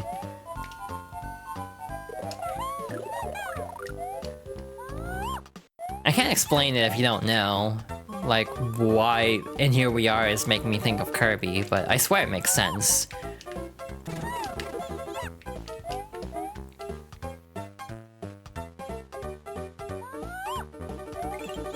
You know, a game I want to play is Sonic Riders. I actually meant to play Sonic Riders like a month ago, but because my streaming schedule has been so erratic, I never got around to it. You lost me? Okay. And Here We Are is like a Kirby thing, and again, I don't know how to explain it. Right, it's brought you back? Okay, that's fair.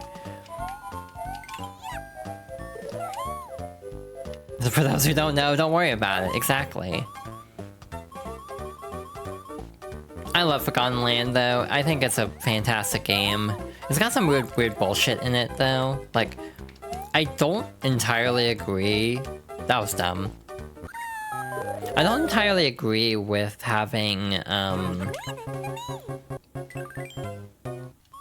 am I trying to say? Like, some of the missions be as cryptic as they are. I do wish they were a little bit more straightforward sometimes. What am I doing? Like, I feel like I just lost all my ability to play this game all of a sudden.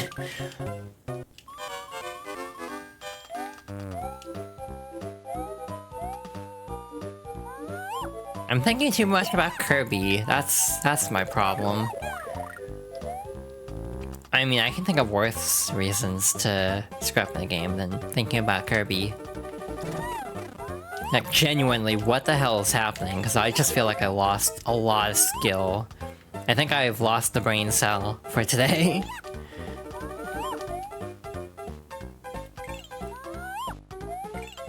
No thoughts, head empty mode.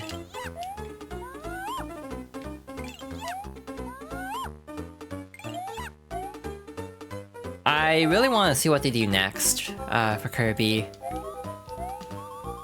Like, genuinely, that's like something I'm really looking forward to, seeing what the hell they do next with this franchise.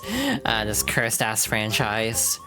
By cursed, I mean in a good way. Like, I'll never get over, like, Forgotten Lands finale. It's like the most absurd thing I've seen in a game in a long time, I'd say. Absurd in a good way. And again, I almost feel like Kirby's gotten into this, like, Xenoblade-ass camp of, like... I almost feel like there's a subset of the fanbase that's, like, really not coy about spoilers, and I wish they would be, because, like, Forgotten Land hits so much better if you don't know anything about it going in. Like, imagine if this is your first Kirby game, and then you get hit by, like, that moment. It's like everyone knows, if you played the game, you know what moment I'm talking about when I say that moment.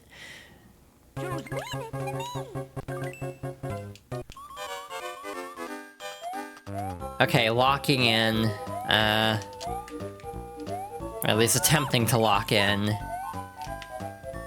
Okay, so I'm going to wait until I can see it on the ladder, which means it's screen wrapped.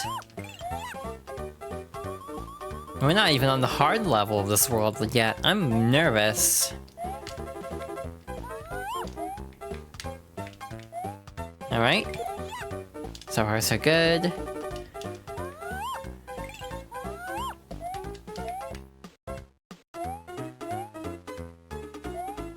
don't think I'm particularly like a god at games, personally. I think I'm like adequate at games with my like moments of like, oh wow, I can't believe I pulled that off kind of dumb luck.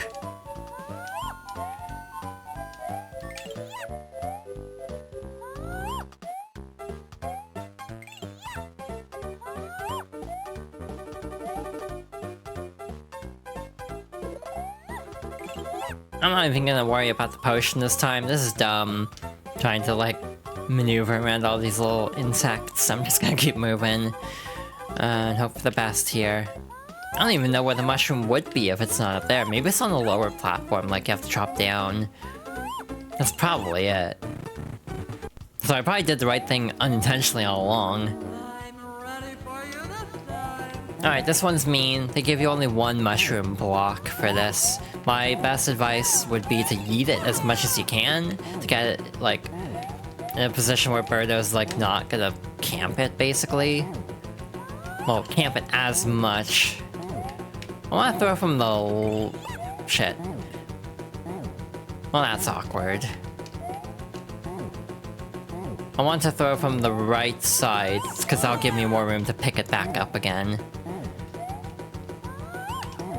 Look at me using my head instead of just forcing this game.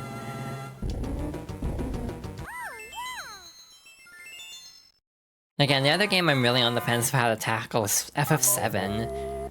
Because part of me has had the really bad idea of what if I just try to play FF7 and alternate FF7 and the remake games. But I feel like that's a recipe for burnout.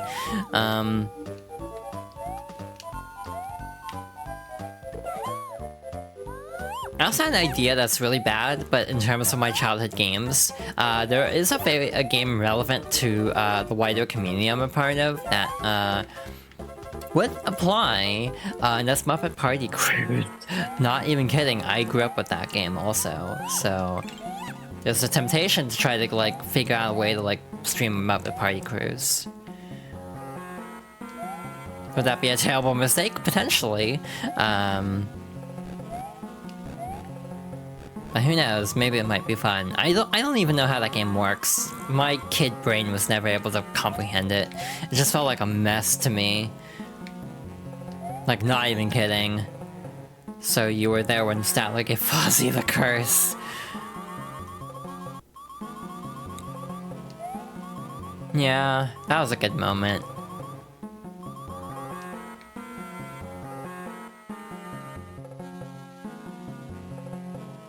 Alright, threaded that needle. Wow, I'm getting through this really quickly, like, shockingly quickly, to the point where I'm gonna probably botch it at the end, because I know my luck.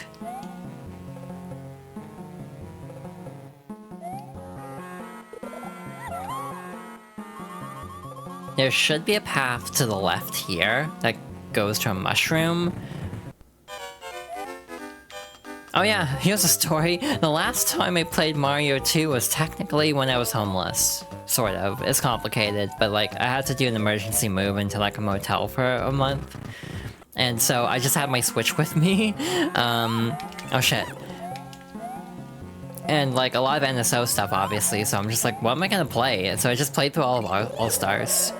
So yeah, interesting association with Mario 2 is like, immunizations and being in a motel for a month. It's like... So yeah, it's one of those games where it's like, this isn't one of my favorites, but it has so much... I have a lot of history with this game, and that's why it's kind of included in the favorites series. I still have warmed up to this game. I respect it a lot more than I used to, where I just thought it was like, oh, this game's really hard and different from everything else, I don't like it. Because again, it's like, if I'm not gonna branch out from Mario very much, I'm not gonna really like a Mario game that doesn't feel like a Mario game. So, now that I'm more accepting of like, oh yeah, this is Doki Doki Panic and all that, I know the lore and everything, it's like, yeah, I've warmed up to this game quite a bit. Still not my favorite, but it's definitely one I can appreciate on its own merit.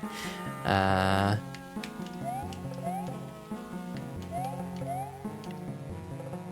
like how I've talked about wanting to do like review-style stuff at the end of playthroughs. Oh hi, thank you for the hydration check. I will get to that in a moment once I thread this needle. Oh hey, thank you for the follow. And with that, we reached 70. Yay! Oh shit, I forgot about that. Well, this is a conveyor belt. This is a great time to drink water.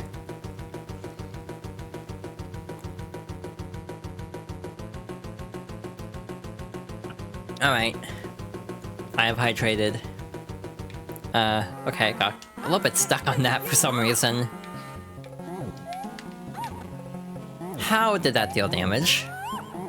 I almost recommend with Peach because her pickup speed is so slow to like hold A afterwards, so you start floating as soon as the animation finishes, so you actually don't like get stuck in the like fall animation while the egg is about to hit you. Because again, just her slow pickup speed causes problems. Alright. This is awkward. There we go. I think I've had that happen in other versions of the game too, in all fairness. Shit. This is a case where actually having extra hearts is very nice because you can actually just damage boost if you screw that up. I like how I screwed it up twice. Yeah, what the... oh, okay. That sucks. I'm just gonna take it. You keep forgetting that you have a backlog of VODs and you need to unprivate. I'm debating what to do with VODs on YouTube. Or on Twitch, to be honest, because like I have a lot of VODs saved. But I'm tempted to just move everything to like a VOD channel on YouTube. But I'm like trying to debate if that's a good idea or not. Or like if I should just set up VODs as highlights and store them in both places. Yeah, this is a very fun set piece. I wish this gave you health though. Never mind, they give you health in this version, thank goodness, because I was not looking forward to fighting Wart with no health. I am the great Wart. Ha ha ha! Yeah, that's smart now, right? Yeah, having like the bubbles powering up all the enemies the whole time, and then revealing, oh yeah, Wart attacks with bubbles. I think that's a really good like change. Not really a change, but like a little bit of extra story flavor to kind of explain, oh yeah, Wart's behind all this. This is like the best Wart fight I've ever had. This isn't even an advanced change, it's just I'm timing this really well for some reason. This should be like 8 hits, I think. Yeah, like I'm timing this unbelievably well for my standards. Well, maybe I should learn to not open my mouth when I'm doing well at a game. Luckily there was health over here still, so we'll just go over here and restock a bit. Yeah, I do have like a bunch of extra channels set up, but I don't promote them enough, I feel. Ah damn, that was just like, again, a really smooth Wart fight other than just, you know, safety strat at the end. And there you have it.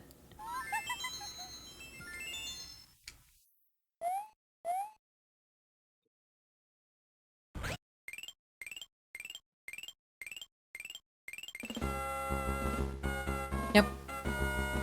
Honestly, a very smooth run. I'm very happy with that. Again, I was very worried about how this was going to go.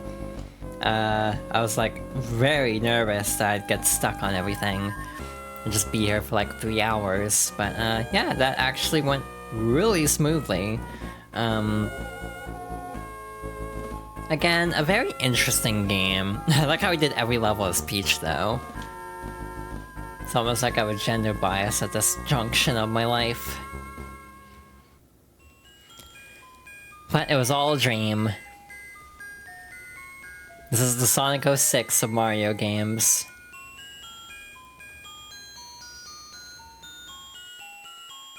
That's a cursed thought, actually.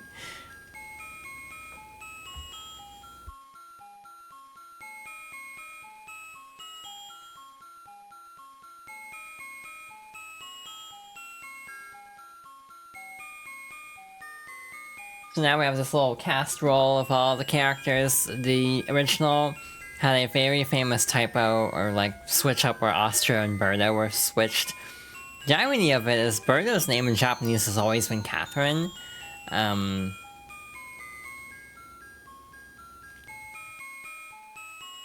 So I don't know where Birdo comes from, but it's one of those things that's just kind of stuck. It's like, you know, you Spoony Bard in Final Fantasy IV. It's like, they can't get rid of the line, it's too iconic. Yeah, even as recent as like Deluxe, or Mario Kart 8 Deluxe, if you look up like, Japanese names, like Birdo is still Catherine. So yeah, the Subcon. So yeah, basically the plot of this game is we're trying to save Subcon, but oh, it's all a dream. So, very interesting game, for sure. Doki Doki Panic, again, is a game I've definitely warmed up to. I don't know where I'd place it compared to World, that's the funny part. I know, like, Mario 1 is my least favorite, just by the nature of it being the most basic. And Lost Levels is probably around there too, just by being so hard, even though, again, last week I actually did enjoy it quite a bit. But the real thing with this game is just... I do have a lot of nostalgia for it. It's more negative nostalgia, though, than Mario 1 and 3. But even then, I still think overall, appreciate this game quite a bit. So now we have a new mechanic, actually. Not gonna go through the entire game again, for the sake of time. However, there is something new here, where in every level, you can find Yoshis. So, to demonstrate, because I think I know where one of the Yoshis is, we can basically go through the level as normal. I might as well keep just chatting about my thoughts on the game. The other thing is, like, gender, I think is helping. This is, like, a bizarre statement to make, but, like, I feel like as a child, I kind of overcompensated, shall we say, to the point where it's like, I kind of mostly stuck with playing male characters in games for a long time. So, like, it turns out playing Mario is not the best strat in this game. So, like, playing the entire game as Peach made the game a lot more enjoyable, not gonna lie, instead of trying to play as, like, all the other characters. I actually might not remember where this egg is. I might be thinking of the wrong level. Because I'm trying to even remember where the potion is in this level. That was very reckless. I should not have gone away with that. Yeah, here's the potion. Oh yeah, where the hell would this be? Is my question.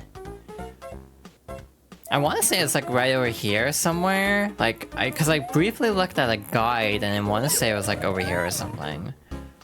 It is not, okay. I don't know where this is then, so I'm not going to be able to demonstrate this. But either way, there are hidden Yoshi eggs in every stage. So in addition to the advanced coins, or the ace coins I think is what they're called, you do have this little, like, hunting mode. So again, in terms of bonus content, this is one of the more, like, unique, advanced games because they added so much stuff to it compared to all the others. And again, I think the eggs are specifically in, like, the Subcon doors. So yeah, it's very interesting. Since all the versions of Mario 2 are in NSO, I wouldn't, like, be opposed to recommending this game for obvious reasons. Like, obviously, if you have NSO, like, the, like, extra plan, yeah, why not? Because it does offer a lot of unique features to other versions of the game. Because we have this door to reset the potion, that's why I'm checking this spot very meticulously. Because I'm like, I want to be able to show off one of the eggs, but I genuinely have never found these before. Someday I will take the time to 100% this version, because this is my childhood version. The question is, do I actually do it on my old GBA cart, or do I just, you know, do the more sensible move and play it on NSO? Because you have, like, not having to fight a Game Boy player. Oh yeah, that's the other reason why this version, why this playthrough went really smoothly is, like, I grew up with the Game Boy Advance part and, like, a Game Boy player, or even just, like, a Game Boy Advance, but one of the models that doesn't have a backlight on it. So yeah, no wonder I actually had a rough time with the original, Mario 2 compared to this playthrough. We did lose a lot of lives, in all fairness. I was definitely playing pretty sloppy by the end. So I still stand by my overall opinion that this is, like, the hardest, classic Mario game in a lot of ways, but it does feel a lot easier than I used to think it was. However, I feel like I will eat my words if I immediately try to play, like, All-Star version. If I try to play All-Stars, or if I try to play the NES version, I will immediately regret being like, oh yeah, I don't think this is as hard as I remember being. Like, no, it probably is, it's just this version isn't as difficult. You think Mario 3 is harder? That's interesting, actually, because I'm so used to Mario. Oh, I didn't mean to pick Mario. I meant to pick Peach again. We're just being consistent for this playthrough. I looked up a guide while I was talking, so a game with no checkpoints is always going to be unforgiving. See, this is a case of, like, nostalgia, where it's like, I genuinely can't think of a level in Mario 3 that's, like, super difficult for me, because I've played this game, like, 20 times.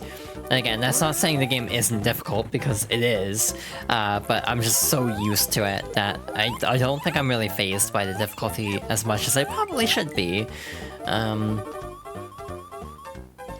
So yeah, I did look up where this egg is. It should be somewhere around here, it looks like.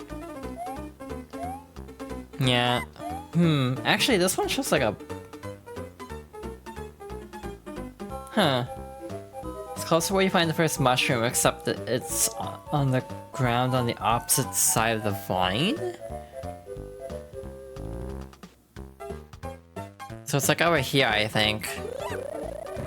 Whereas World 6 is pretty harsh and World 5 is brutal, or World 8 is absolutely brutal. Well, that's one Yoshi egg found. The other one is... towards the end, okay.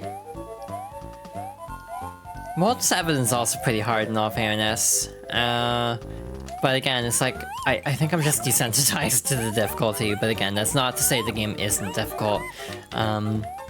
Important distinction there is, like, it is a hard game, but it's just one that I feel so comfortable with that I'm probably not gonna struggle. Well, hopefully I'm not gonna struggle that much with it. We'll see next week, or whenever I get around to it. Yeah, it also gives you a lot of lives, too. But the other... Is this right? This doesn't look like the spot that the guide is showing. It looks like it's over here, actually. I'm trying to remember how to get a, face for... like, a potion for this. It's like, am I really that spacey today that I don't even remember where this is? Seems like it. So yeah, it looks like we have to climb up and then drop down. So again, some of these can be a little bit tricky, I think. Cause like, I swear the potion is like really high up in this section. Yeah, it's all the way up here, I think. No, that's not it. I'm overthinking. It's in the jar, isn't it? Yeah, I'm pretty sure it's actually in this jar.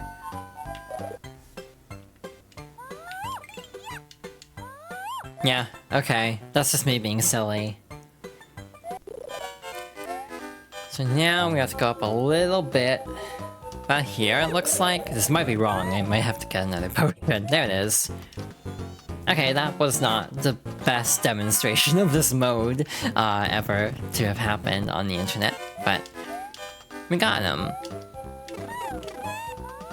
So yeah, a very interesting like bonus challenge, and again, none of the other games have anything quite like this. I think Mario Advance 2 is the least interesting of the Advance games because it adds the least. At least as far as I can think, there's not any like major additions to Mario Advance 2. Again, I may be completely wrong though, because it is my like least familiar Mario game. I do respect Mario World a lot. I think it's a very good game. It's just not one I grew up with, so it's one I have the least nostalgia for compared to every other. And Lost Levels, obviously, I don't have nostalgia for. So obviously, yeah, my general order, and I'll probably talk more about this later, is like 3 World, 2, 1 Lost Levels. That's story and unique Luigi mechanics, but it's just World otherwise. There's also the aspect of Advance 4 having all the e-reader stuff now in most re-releases, so if you have like NSO, you can play all the e-reader levels, which is really great. Choose a player. So yeah, you can kind of just level select this. It's also a good way, because I think you can get the coins in this too. I didn't mean to select the same level twice. Since you can collect the coins, I guess you could kill 2 birds with 1 stone to some extent, of just like getting both. Alright. I thought I picked up the enemy. We're getting into like chill mode now that I've done a full playthrough. It's like I beat the game without save states once. I've proven I can do it. So 1-2, it looks like it's between... Instead of finding a mushroom between the first 2 jars, look beyond the second jar for a Yoshi egg. So it's over here. Again, I got through this, what I wanted to do on stream pretty quickly, so I figured I might as well like mess around a little bit with this mode because I've never really experimented too much with it. But we'll probably wrap up before too long. Oh wait, there is one major addition to every advanced game, which we'll talk about in a moment. I want to do this level, at least. Yeah, the last Ace, or Advanced Medal, probably is in here somewhere, because it's gotta be somewhere between this one and the next one.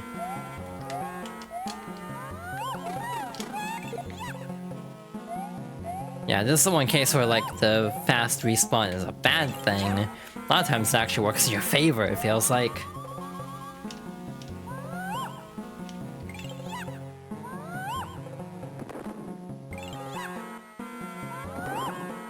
Yeah, it looks like it's over here, so I'm gonna, like, drop it down, plop it down, and do this. Yep, there it is.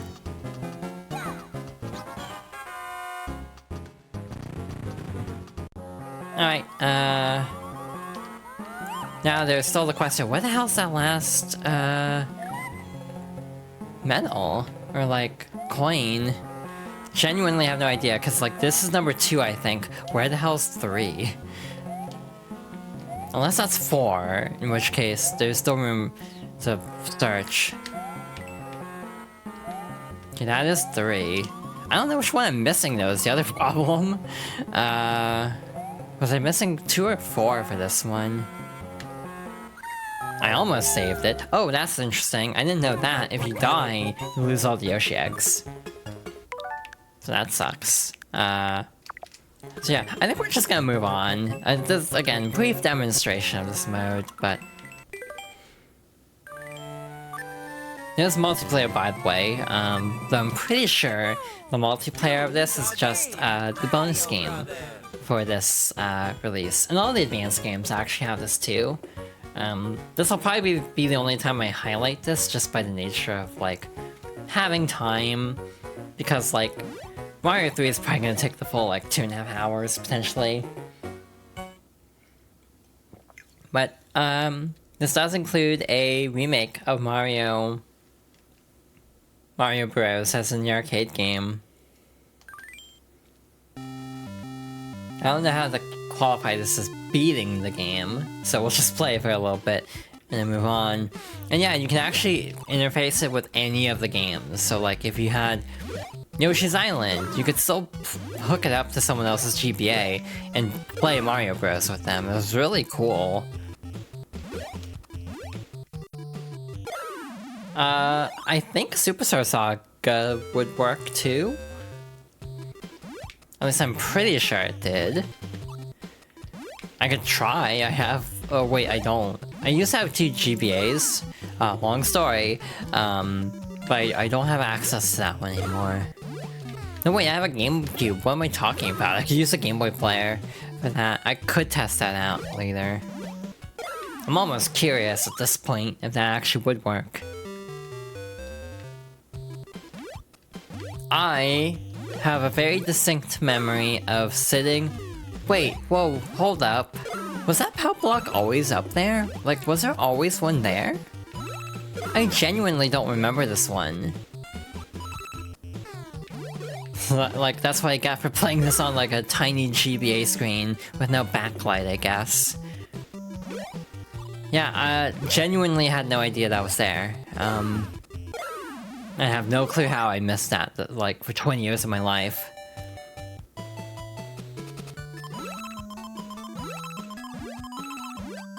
So, like, to count this as a game clear, I would basically go to when it starts looping. But I actually don't know what round it starts looping at.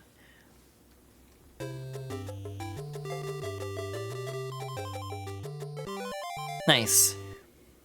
Perfect run. I didn't know Sonic Advance 3 had a multiplayer mode. I remember,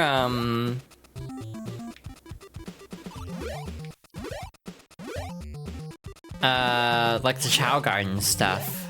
Wait, hold up. On the title screen for this mode, it shows the old enemies that aren't actually even in this one, I'm pretty sure, because there's like a Shell Creeper, I think is the name of the not Koopa in Mario Bros. And there's one on the title screen of this mode, even though it's not even in the actual game, because they swapped out a lot of enemies. Like, it just kind of hit me, it's like, oh wait, that is not an actual proper reflection of the game. You can play the entire game in co-op. Damn, I never knew that actually. That's really cool. I assume everyone has their own screen, because otherwise that'd be a nightmare. I also question how team-up moves would work. Oh, that's a game I should suggest at some point to multiplayer with someone is like Sonic 4 Episode 2.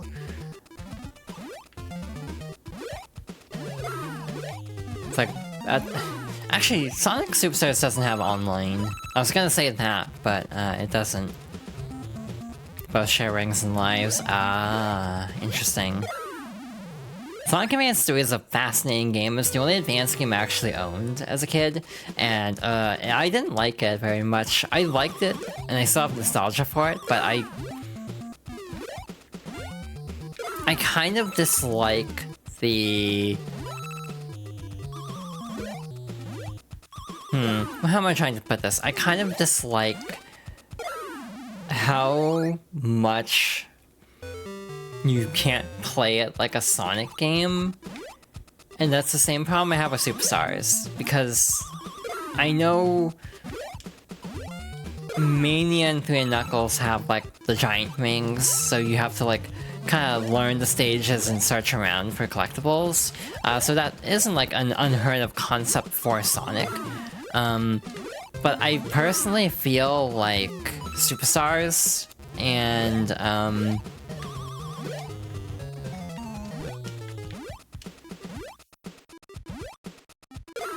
Superstars and Advance 3 go way too far in that, like, you have to just look for little, like, needles in a haystack just to get, like, Chaos Emeralds and stuff.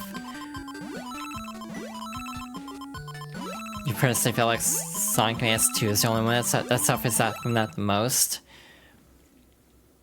Or, yeah. Yeah, Sonic Advance 2 I've heard very mixed things about 100%. Like, people like the game, it feels like, overall, but just 100%ing it is not good. Like, I swear in one of the advanced games, you have to basically get the chaos symbols as, like, every character or something. I don't remember if one, that's true, and two, which one it would be if that's the case. That's advanced 2, okay. So don't 100% advance 2, then. I think the special stages in those involve 0, if I'm not mistaken, but I've actually never played that game at all. I've played a little bit because there was like a fan remake of Advance 1 a while back, so I have played a little bit of it, technically. That's how you unlock Amy. Oh, that's really frustrating, actually. Like, I almost feel like a... God damn it, game. I almost feel like a major character like Amy shouldn't be unlockable like that. But maybe I'm just like... Because, like, in the advanced games, Amy kind of doesn't play great. She's kind of got a more limited moveset. Like, she can't badnik bounce. So, like, putting in that much work to unlock a character that just kind of doesn't... Wow, I'm not playing well all of a sudden. Going to all the effort to unlock a character that does not play well just does not feel like a great reward.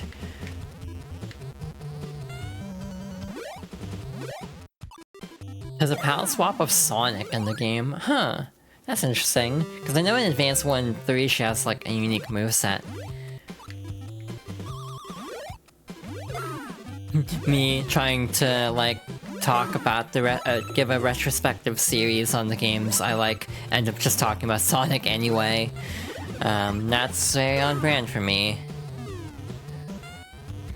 Yeah, I just have a very distinct memory of sitting in a car, on the way to somewhere, like a store or something, and just playing Mario Bros. Like, a lot. It's like a very early, like, childhood memory of mine. Not my favorite Mario game by any stretch, but definitely one I have a lot of nostalgia for. I forgot how overwhelming this could get, actually. Like, I don't know what the loop point is of this, but... I don't think I've ever hit it, because this game is very hard.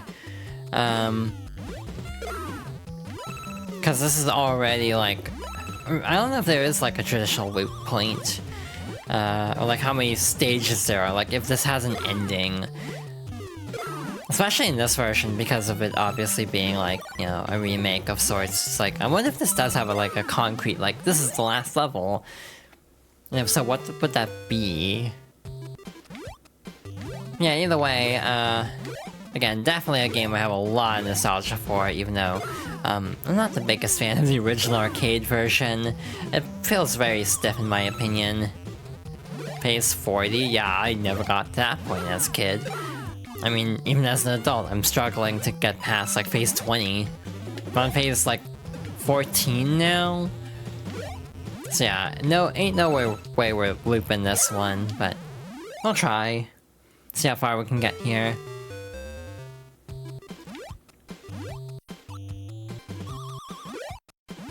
If we can get past all the freezing, we might be in okay shape, but that's easier said than done. I need to play more defensively, I think. That's ultimately my problem, because as soon as stuff starts freezing over, then it gets a lot harder. So if I can keep things from freezing, that'll help. And then you have, like, the fun dynamic of multiplayer where you can flip over an enemy to cause them to take damage, or to damage your opponent. So, like, it's very fun. And then also, like, this was incorporated already into the multiplayer of, like, Mario 3 as, like, a bonus battle game. So, like, Mario Bros. Has always kind of been in the identity of this series. Don't like that strobing. Wasn't even, like, a heavy strobe, but it's still not pleasant. Wow, I hate this.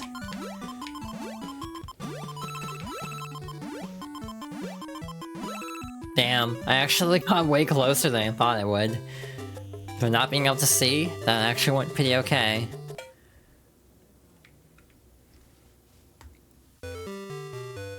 Yeah, we're not even halfway there then.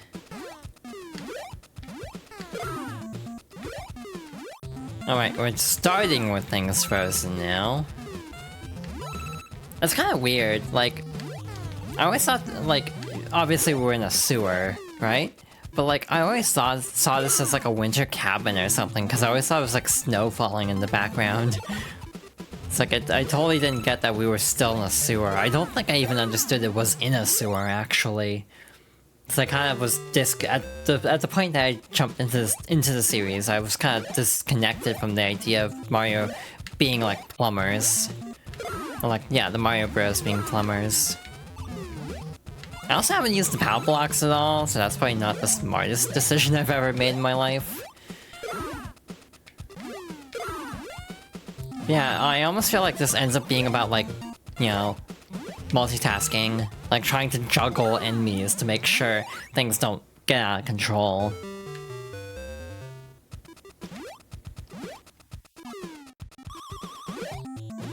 Yeah, but yeah, I actually don't know if I've ever, like, finished quote-unquote Mario Bros.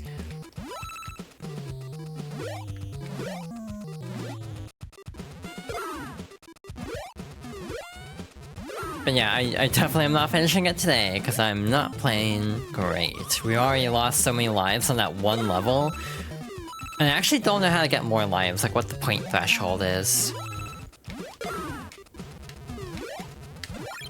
Damn, barely missed the... I was trying to hit the tip of the platform and missed. So, oops. I almost just jumped straight into the freezy. That would've been great. Yeah, we haven't gotten any more lives, so, yeah, we ain't winning this time, but... This is the farthest I've ever gotten, because I don't think I've ever seen that invisible floor either. Or if I have, it's been, like, a very long time. Yeah, this is a lot to take in now.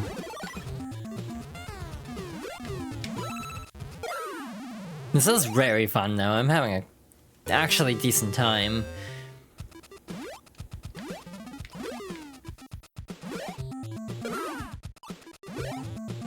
Actually, trying to hit the crabs onto the lower platform so I don't have to jump up is actually a very helpful strategy. Like this, so I can just jump straight into it and deal damage. It's like I'm having to relearn, like, strategies. Oh, that sucks. Shit. Ah well. Good attempt. Oh wait, there's credits. So I guess we're continuing. Then we only get 3 lives this time. We had like 5 to start last time, I think. Unless I just...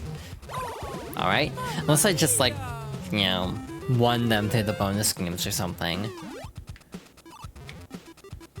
And now we have the problem of everything is getting out of control. Like, everything's out of hand now. In the time it took to respawn, so... So that's just a total mess of, like, ice now. Start with 3, you do get lives through points. Oh, so I did actually get a bunch of extra lives. Oh, my score reset though. Oh. Bummer.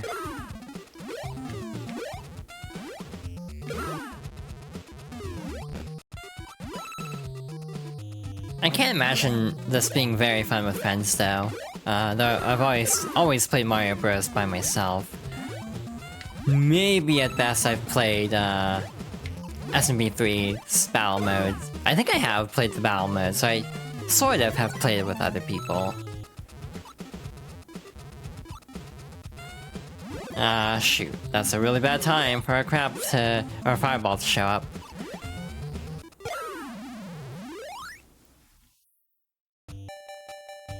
God damn it. I need the points. Oh shit, they only give me like 15 seconds for this. No wonder I was struggling. You probably have to use the screen wrap a lot more. God damn it. I didn't mean to do that either. That really sucks. I should have saved that. Or I was trying to save that, but I messed it up.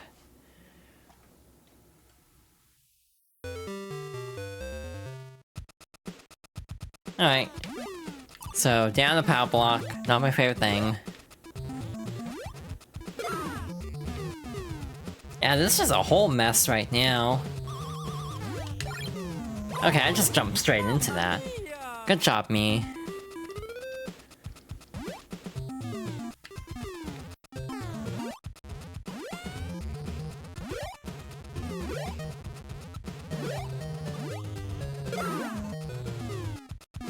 I think my issue is the icicles fall faster than I expect them to. Like, I know they're gonna fall, but they drop pretty quickly. Oh, yeah, spit. It started, it just immediately got up. Very unfortunate timing. Oh yeah, I never really talked about how you can do like a super jump. Which is a mechanic in some of the other games, like I wanna say 3D World.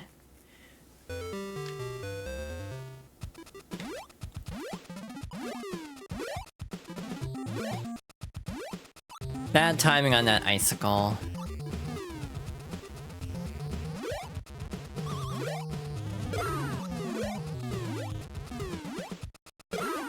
Oh god. This is getting out of hand very quickly. Wow, okay. Lot going wrong here.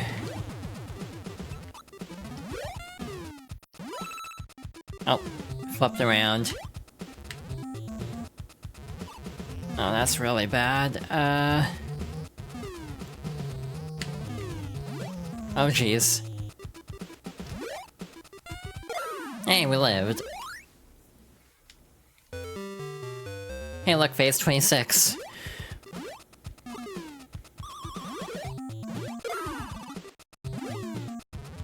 I like how I'm pointing out 26s now. It's not even, like... It's not even the thing that I should be taking, like, psychic damage from. I just keep noticing the number because I know others point it out. Well, that's... stressful. I think enemies are getting up faster. At least it feels that way. But again, for this whole series, it's just been kind of nice in this very stressful year already to just have an opportunity to, like, go through some, like, childhood games of mine.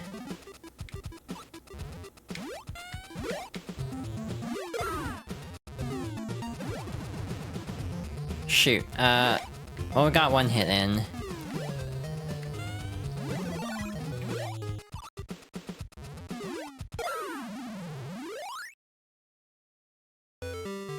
$27. Alright, we're actually getting pretty far, all things considered. I do wonder what the extra life threshold is, if it's like 50,000 or 100k. I can easily picture it being either.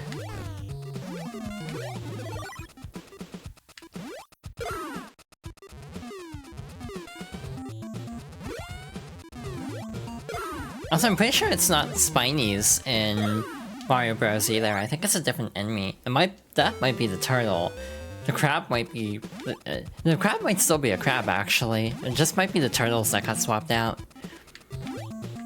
But again, it's not like I'm an Mario Bros. Lore master or anything.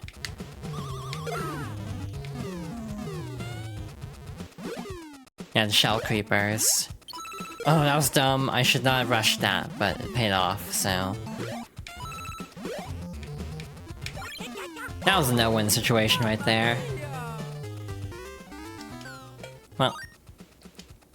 One left. We'll see how far we can get on this one credit.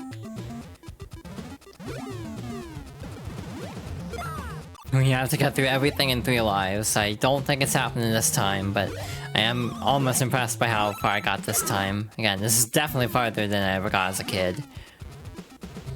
Again, not playing on a Game Boy Advance for real is probably helping a little bit. Being able to actually, like, see what I'm doing. And also, like, GameCube wasn't great either, because it might be a bigger screen, but it's still, like, you know, 480i. And even then, the Game Boy, like, interface, or the Game Boy Player interface, because BBI is a separate thing, but the Game Boy Player interface also kind of crunches everything down anyway, so... Oh shit, I totally was like, oh, it's gonna come through that level, right? And it's like, nope, it's gonna hit right where you're standing.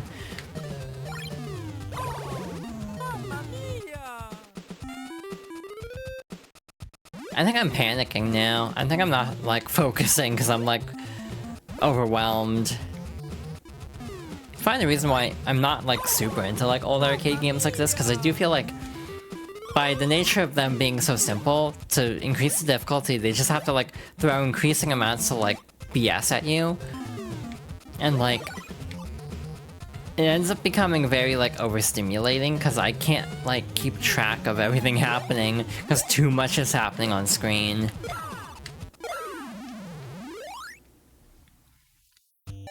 So again, that's kind of my honest take on this, is like, yeah, I think I'm, like, mildly overstimulated, and that's, like, kind of my issue with this. Let me in. There we go, thank God. Because we actually need the points at this moment in order to actually get lives. There we go. Or maybe it's actually getting a perfect bonus, that's for 1-ups.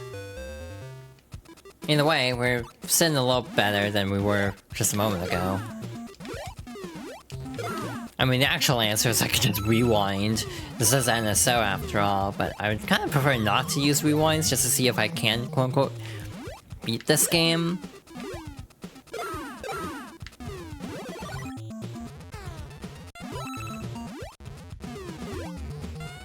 Shoot, like, beat it, like, without save states? Just like a pride thing, basically. You're so close, though, I might just start resorting to save states, or like rewinds, just to see if we can get to the end of this. Oh, that is the same level. God, I keep doing that. I keep panicking when I see the icicles falling. Sometimes I don't even see the icicles falling.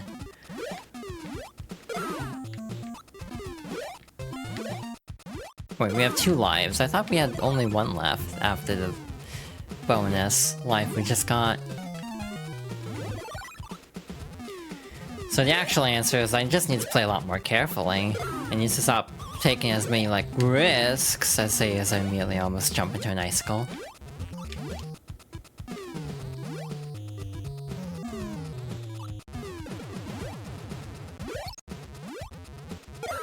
Alright.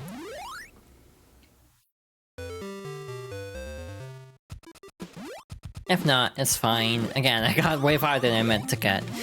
This was just supposed to be a quick look at this mode, not like actually playing most of it. But that's kind of how Lost Levels went last time too, where it's like, yeah, I'm just gonna like quickly show this mode, ends up getting to the end of it. Life is full of surprises sometimes.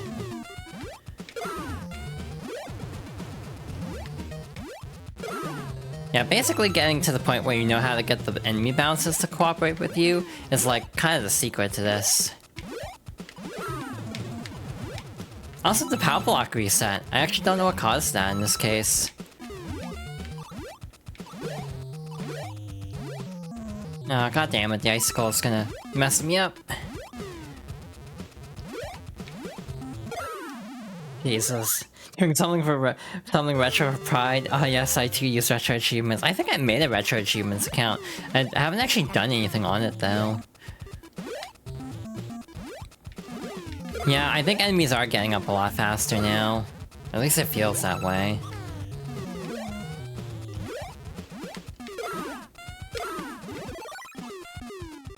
Okay, that was cool. Totally intended. Totally intended for that to play out that way. Totally didn't just randomly panic and end up doing something really cool by accident.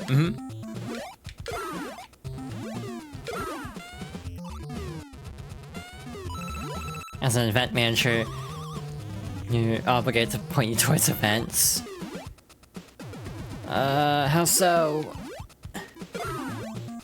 Oh right, they do like special events for like retro achievements. Okay. May already be done. It says the original arcade version only has 23 phases. Huh, because it definitely feels like we haven't looped yet. Unless it's just, it doesn't like loop, quote unquote, but it just keeps exponentially getting harder.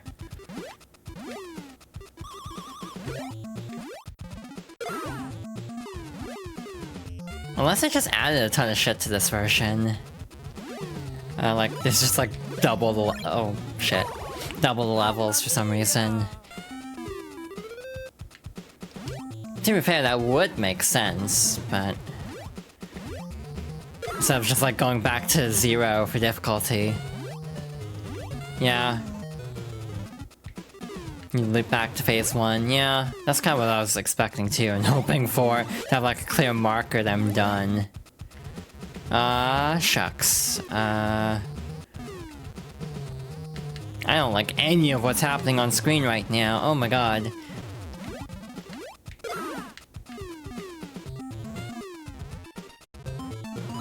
There's too many enemies, jeez.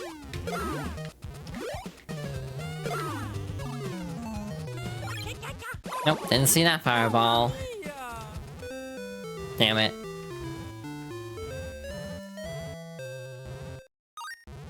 Hey, phase 36, that's still... this version goes up to phase 99. Okay, so I'm not doing this then. I think I've had my fill of Mario Bros for a little bit.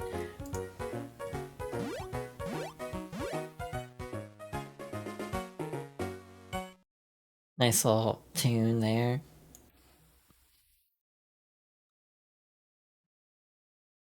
Alright, again, yeah, they do actually have like a shell creeper instead of a spiny on this title screen, which is really weird that they didn't update that. I wonder if any of the later advanced games fix that. Luigi's not playable unless you do multiplayer. So yeah, that was a complete playthrough of Mario 2 as part of... well, not complete, but like, you know what I mean, like...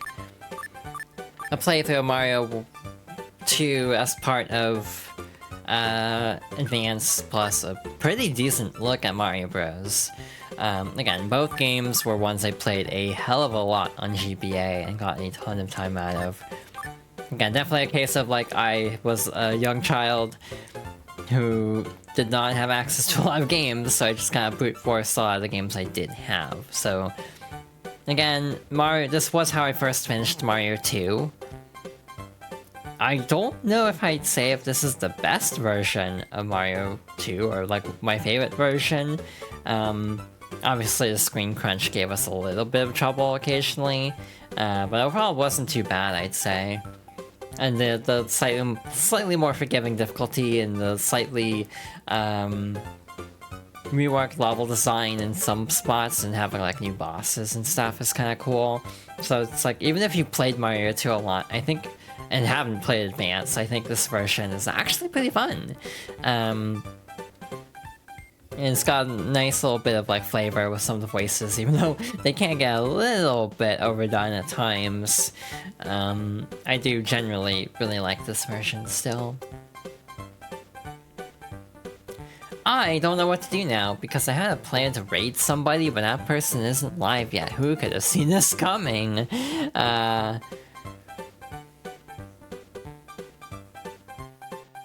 So I'm like... debating if I should try to think of something else to do, or if I should just pivot to other plans. Yeah, I think I was...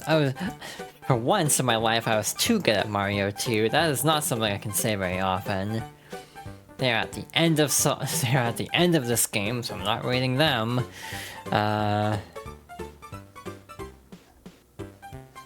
Bummer. Might just call it here then. I was kind of hoping to do a raid, but it's fine.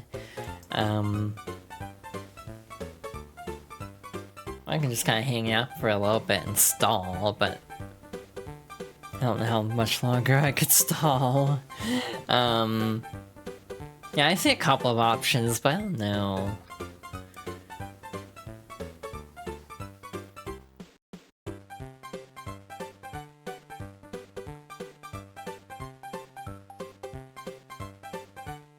This is a nice little tune. So, I guess we'll collect more eggs. I can do that. Related to who you want to raid initially. That's also a fair point. Yeah, I might just collect more eggs.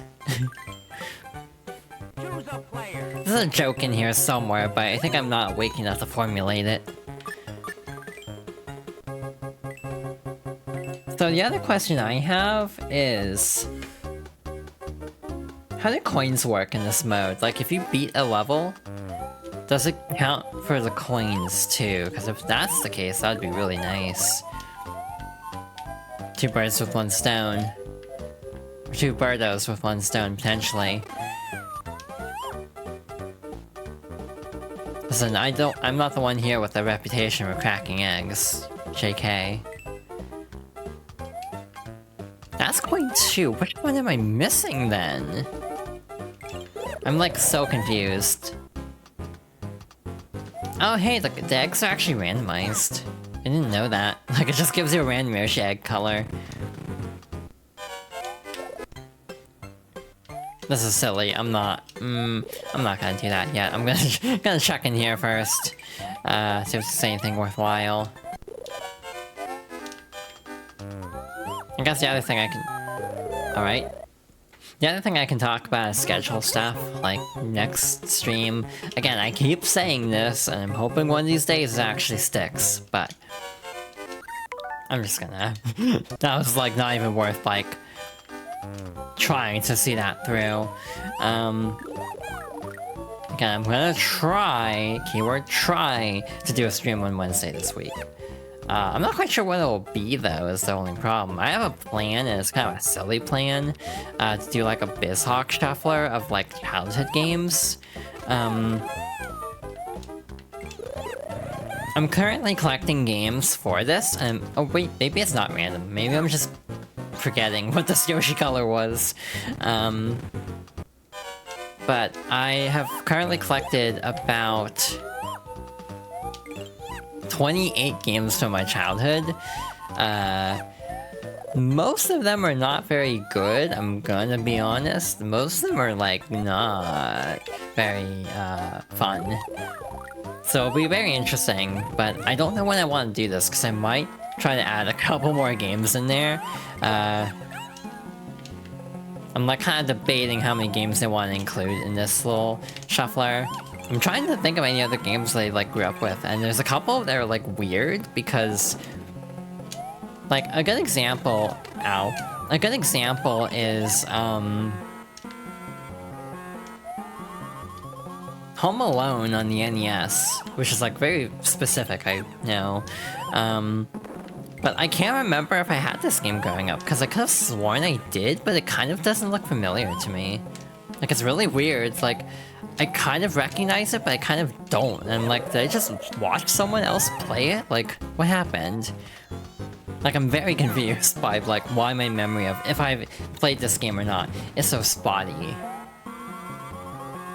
The game is very easy to break? Oh, interesting.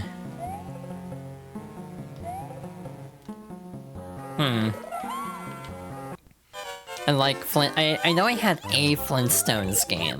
I don't know which one it was. I don't know if it was like the one that's now like $2,000, which if that's the case, oh, that's heartbreaking.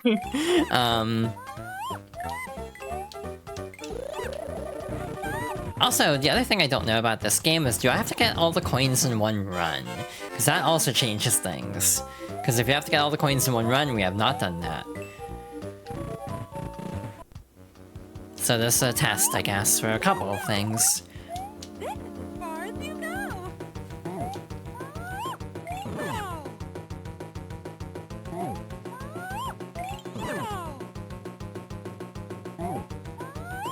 I'm pretty sure it's all in one run. But we'll see.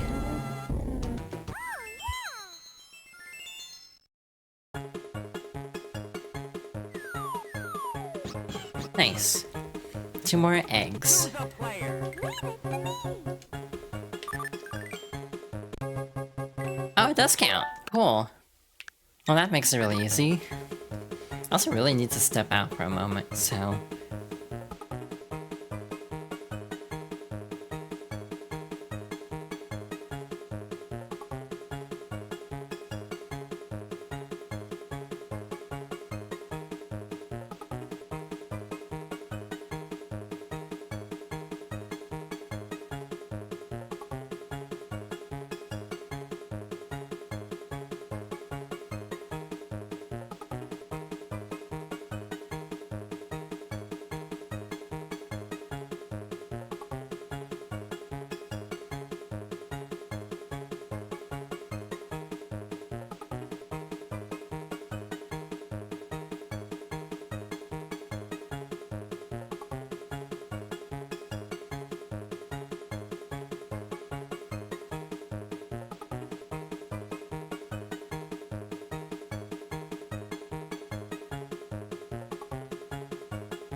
Oh, hi.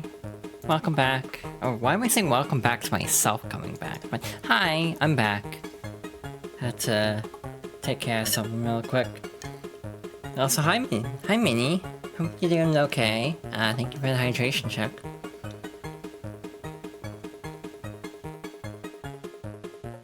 I am almost out of tea. But yeah, we're just kind of chilling. I had someone in mind to raid, but they're not live yet. So I'm just kind of killing time. Just kind of vibing, playing this game. Alright, I have a guide up, by the way. I'm not looking for these, like, totally on my own.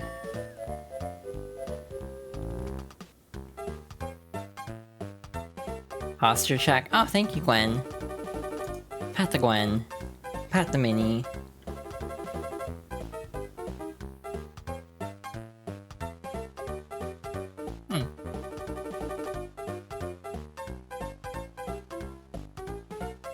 Oh, I have my phone open.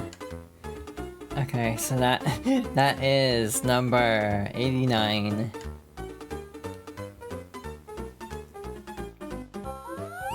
Yeah, but yeah, I hope everyone's doing well. Today's been a pretty good day. Again, I got through Mario 2 a lot more smoothly than I was expecting, for sure. Which was very nice.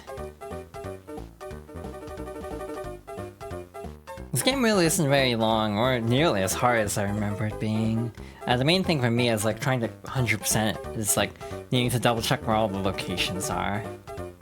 Other than finding the first mushroom on top of the log bridge, you must below the log. Which side though? Because there's like... looks like it's over here.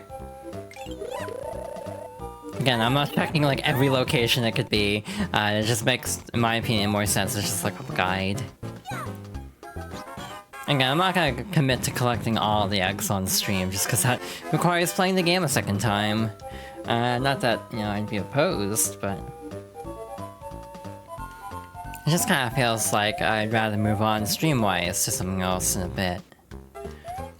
Again, next Mario game we do is gonna be, 3... but specifically,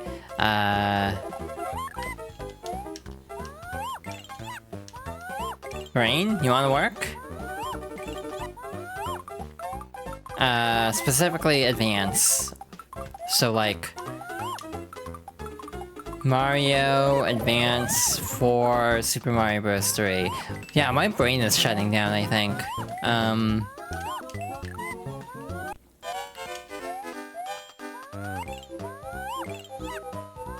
Like, I am in, like, no thoughts head empty mode all of a sudden. Nicole, why are you saying, I don't think I gave you a head pat, but now that you're here, pat to Nicole, too.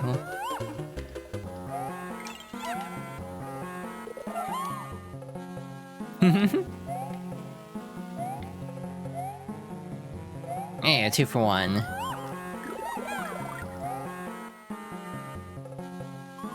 Yeah, pat all the keys. Pat the icy, too. And pat the freeze. What is this?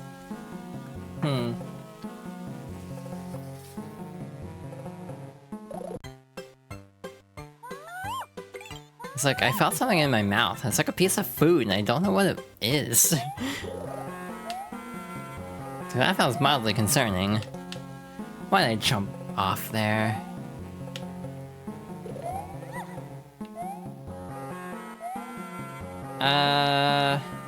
Examine the jar for a potion, then set it down to find the second egg right in the jar's vicinity? Oh, I'm dumb. It's right over there. I fell all the way down, though. And I accidentally... my finger slipped and hit B, so I threw the potion, so we have to go back and get another one. At least you can respawn them pretty easily.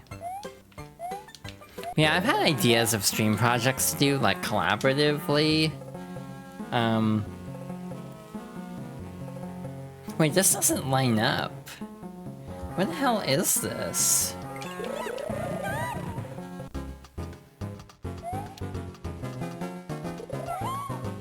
Oh, I'm silly. The door in the screenshot's the door from the potion. I was like, there's no door here. And I'm like, oh, I'm just being a little silly. It's a little silly gal, aren't I? I still don't know why people think my voice is super feminine now that I think about it. Because I almost feel like I'm not. I almost feel like my intonations are too harsh now that I'm thinking about it.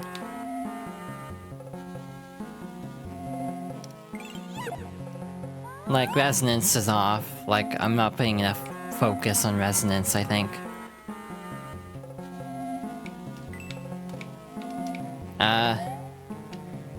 Made it. Cool. Some of these, it's like, I wish they told you which coin you're missing, because, like, a couple of these we missed quite a few. That was reckless as hell, I should not have gone away with that. Oh, these are gonna suck, actually, because having to defeat bosses, like, you know, deathless, because you'll lose the eggs. That actually is a pretty nice little challenge.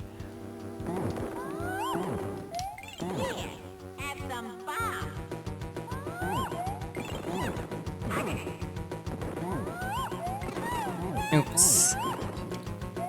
I'm off for them.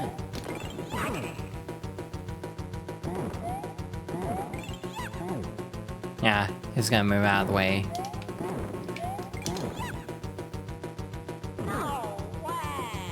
Hell yeah. Smooth sailing.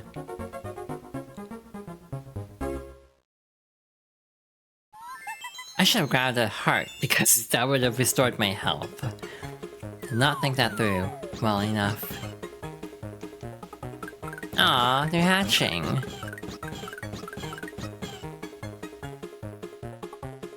That's weird, because they start out as the Mario World sprite, and then it swaps to like a Mario, like Yoshi's Island sprite. It's like, it's really like jarring, like going from two different like sprite sets. Like when they hatch, it's like the sideways sprite from Mario World is what I mean. I have all the coins in— wait, that didn't count. I must have missed 2 coins in that world. Huh. Well, that sucks. Blah blah blah, you need to rescue this egg. Ew. Don't like that.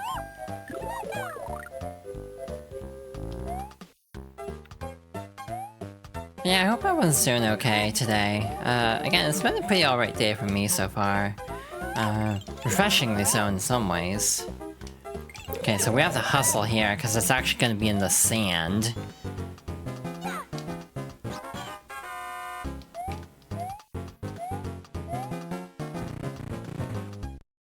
I just noticed something. You can actually see the crown, like the top sprites of the crown as she's entering the door. This one's on top of the pyramid at the end, so that's easy. Actually, it might be this one. No, it's not. Well, that's unfortunate, but luckily there's a heart over here.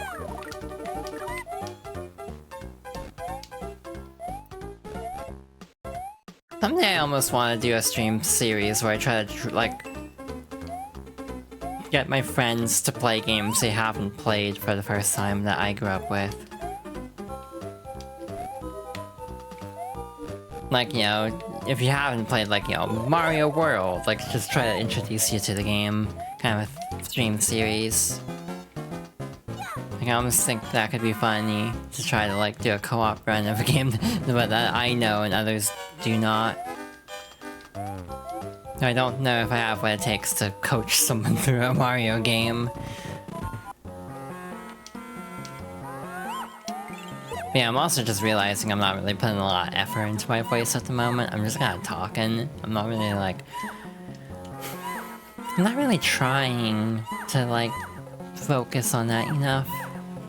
I feel like my intonation is generally pretty flat, too, which does make it harder. This is part of this is the bingo square where I talk about my voice. like in lack in lack of voice training, because I really haven't done anything of the sort.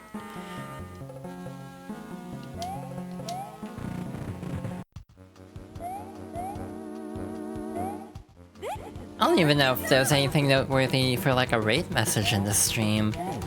I feel like my streams don't have a lot of like funny moments because I'm just kind of like talking about the game a lot. Or like, maybe not funny, that might not be the right word, but like, you know, meme kind of moments. Like, my streams just kind of feel kind of like a chill vibe. Which almost doesn't feel as conducive for like funny raid messages. A small enclosure where you found one of the mushrooms. Pick up the potion, bring it all the way back to the right side. That feels like a bit of a hike. Suspect you'll be getting reminded of voice train tonight. God damn it, this cursor is really slippery. Why am I using the analog stick and not the D-pad? And again, there's also just the dynamic of I don't... Box deployed works, that works too. I had a couple raid messages in mind. One is in the, relevant to the stage, I'm pretty sure. But again, I don't know if I want to inflict that much psychic damage on someone.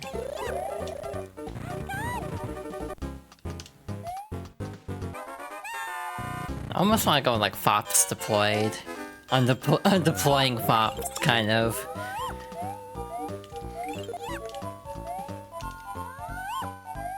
Yeah, with my voice, I know I don't put a whole lot of effort into sounding as femme, and I probably should, but I also don't. I kind of don't feel that strongly about it, to be honest. I don't even know if that sounds like good or not at this point. Shit. At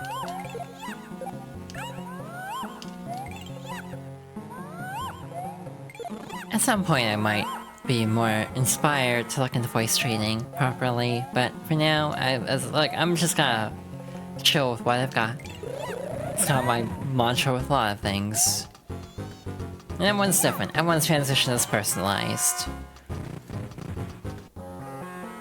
It's about accountability, but you sound adorable regardless. Ah, thank you.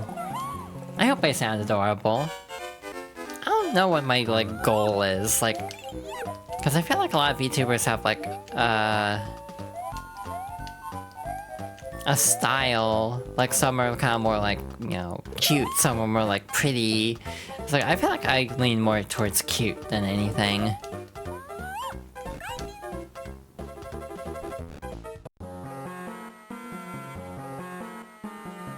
Oh, I don't like this. We have to get the potion and bring it back all the way to the starting area here. So that's just kind of mean, game.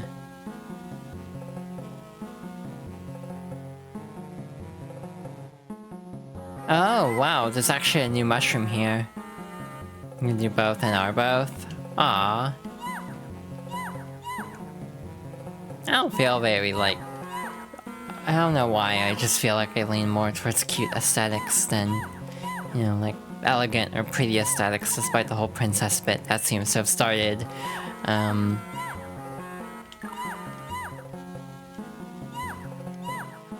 Oh, dude, that's a lot of Shy Guys. Do not like that.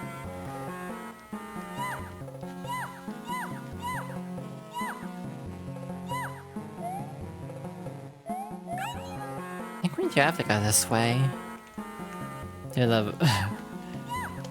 the gauntlet of Shy Guys. Because I think the potion is this way.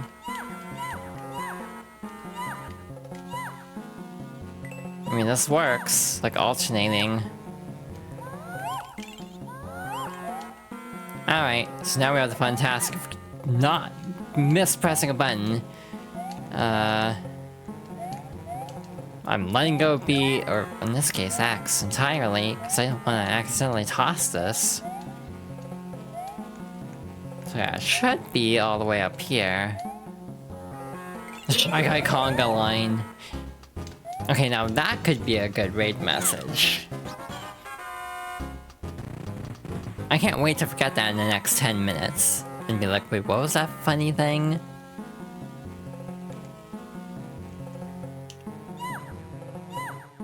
I feel like that's just kind of streamer life, is like forgetting a raid message. Oh, thanks y'all. It's gonna be like, at least like, encounter my friends to carry the brain cell like when I cannot.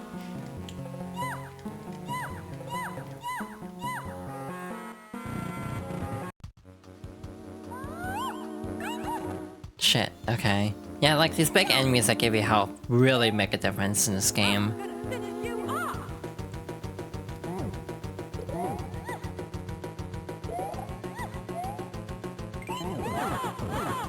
Oh shit, that deals multiple hits.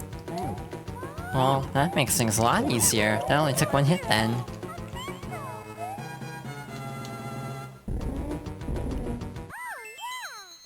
You're the one in the group with the brain cell we're damned. I don't agree, personally.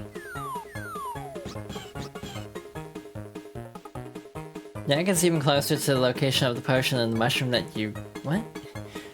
This guide keeps giving things in location relative to the mushrooms. I don't know where the mushrooms are. It's like this guide is very... They have photos, so that does help, but... It's definitely not as helpful as I'd like. Oh, okay. It's just right here. Yellow Yoshi. It looks like we're going through the same Yoshi colors every time. Yeah, I don't think I ever did this as a kid. Like, genuinely, I don't think I ever put any time into actually looking for the Yoshis. Okay, this is silly, but I want to see if this works. Oh, almost works, but I took damage. I also want to do more, like, actual licensed games, so it's like a full playthrough. I also want to go through, like, the Spider-Man movie games at some point. Because those are, like, important games from my childhood, but... Wow, you can't stand on these, apparently. That is interesting.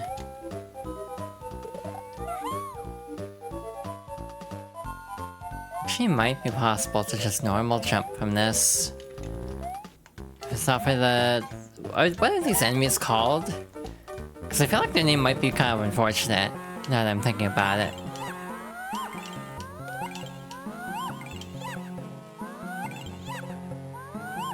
It's like, we just saw them... Saw the name Fly Guys. I think that's a different enemy, like the flying enemies.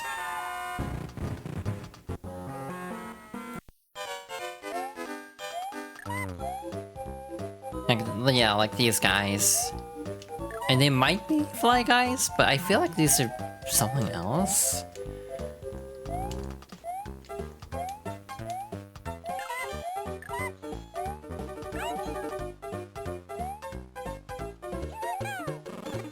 Bezo. Oh, okay. That's what I thought it was.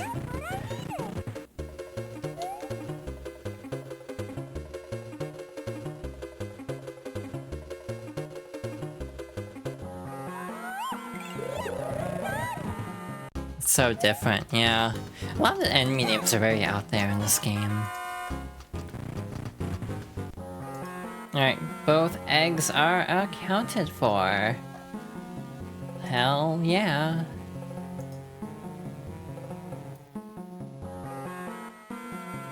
You know, something frustrating is I updated a bunch of stuff the other day, and by that I mean like a few weeks ago.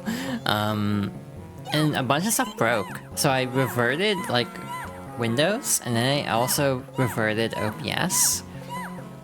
And I have not had the, like, frame drop issues that I was having. And I'm, like, really frustrated by it, because it's like... I feel like technology should be getting better, not worse. Oh, I've made a mess of this. There we go. It's like...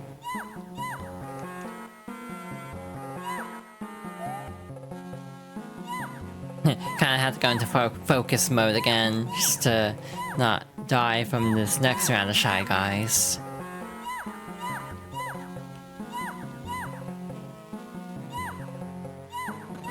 Rain, you wanna work?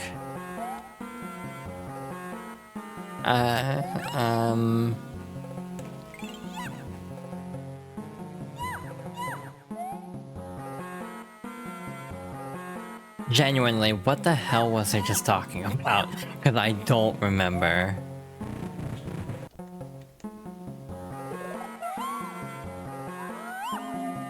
Yeah, I think it's time to stop pretty soon. I don't think I can keep going much longer. My brain is becoming soup, I think.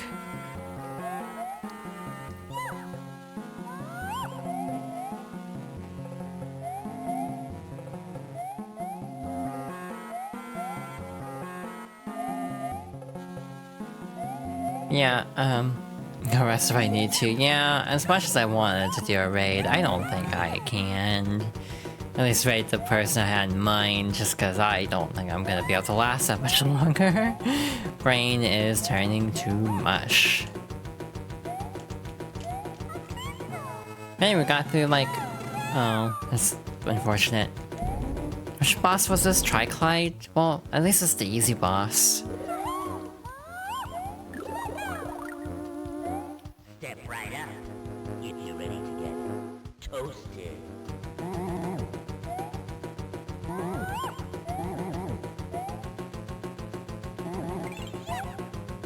Alright. There we go. Now we cannot get hit. Well, we can still get hit if, like, Eclipse top platform as we're passing by, but it's unlikely.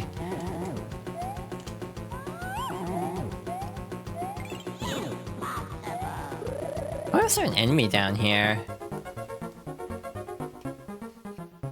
Yeah, like, genuinely, now I want to go and 100% this. Like, actually. Kinda tempted. Like, on my own time, obviously.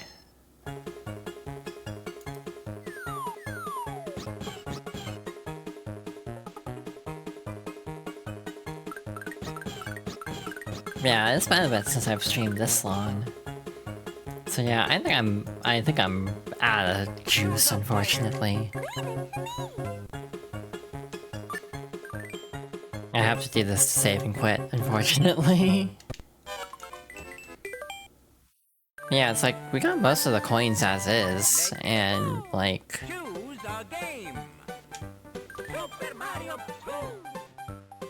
we got a lot of the eggs, so... this really doesn't seem like it'd be that bad to 100%. So I might just go ahead and do that on my own time. But yeah, next time we play through a Mario game will be Mario 3. But specifically Advance, so... that should be one stream, I hope. It could be more than one stream, in theory, depending on how things go. But we just have to wait and see.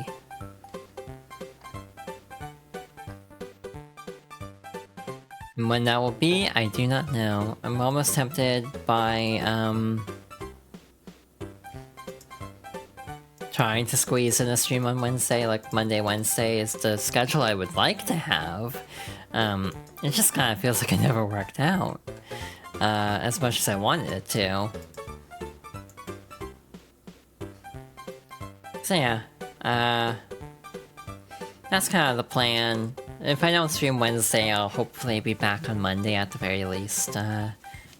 Again, on Wednesday I might do something different than Mario. Just to mix it up, but I actually don't entirely know what, because plans aren't quite ready yet for some of it.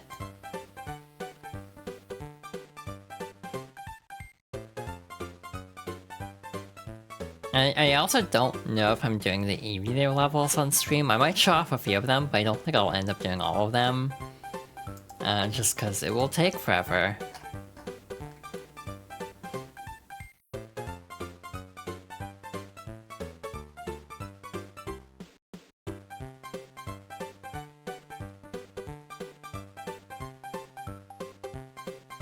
Yeah, thank y'all. Yeah, my brain is not here. Yeah, thanks everyone for stopping by. Thanks for the support as always. And yeah, again, the hope is Wednesday, if not Monday. And yeah, we'll see how far we get in Mario 3 next week, at the very least. Or maybe Wednesday if I'm if I'm really jonesing to play Mario 3, which I might be. Again, the plan was to do a game clearing, like start doing game clearing, but the game I want to clear first is Kitsune Tales, so I figured I should play Mario 3 first. Just play the game that inspired it first to actually get more context of why I care about this game so much. The other game clearing is like, I don't know, I'm just gonna wing it. But again, I'd like to have like one stream be like a nostalgia day, and another stream be like a game clearing day. That'd be the hope, at least. A hypothetical schedule. Or like a miscellaneous day, potentially. But we'll see. Because my brain is tired. I hope everyone has a good rest of their day. Or a good rest of their week if I do not stream again. And I should go rest, because my brain is mush at the moment. But, yeah. Thanks again for stopping by. Thanks for watching this little series I'm doing. I'm really bad at outros, and constantly I'm like, struggling to say words.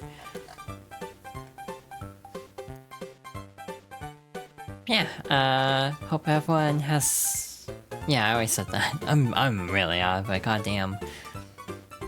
But, yeah, good night and take care, everybody.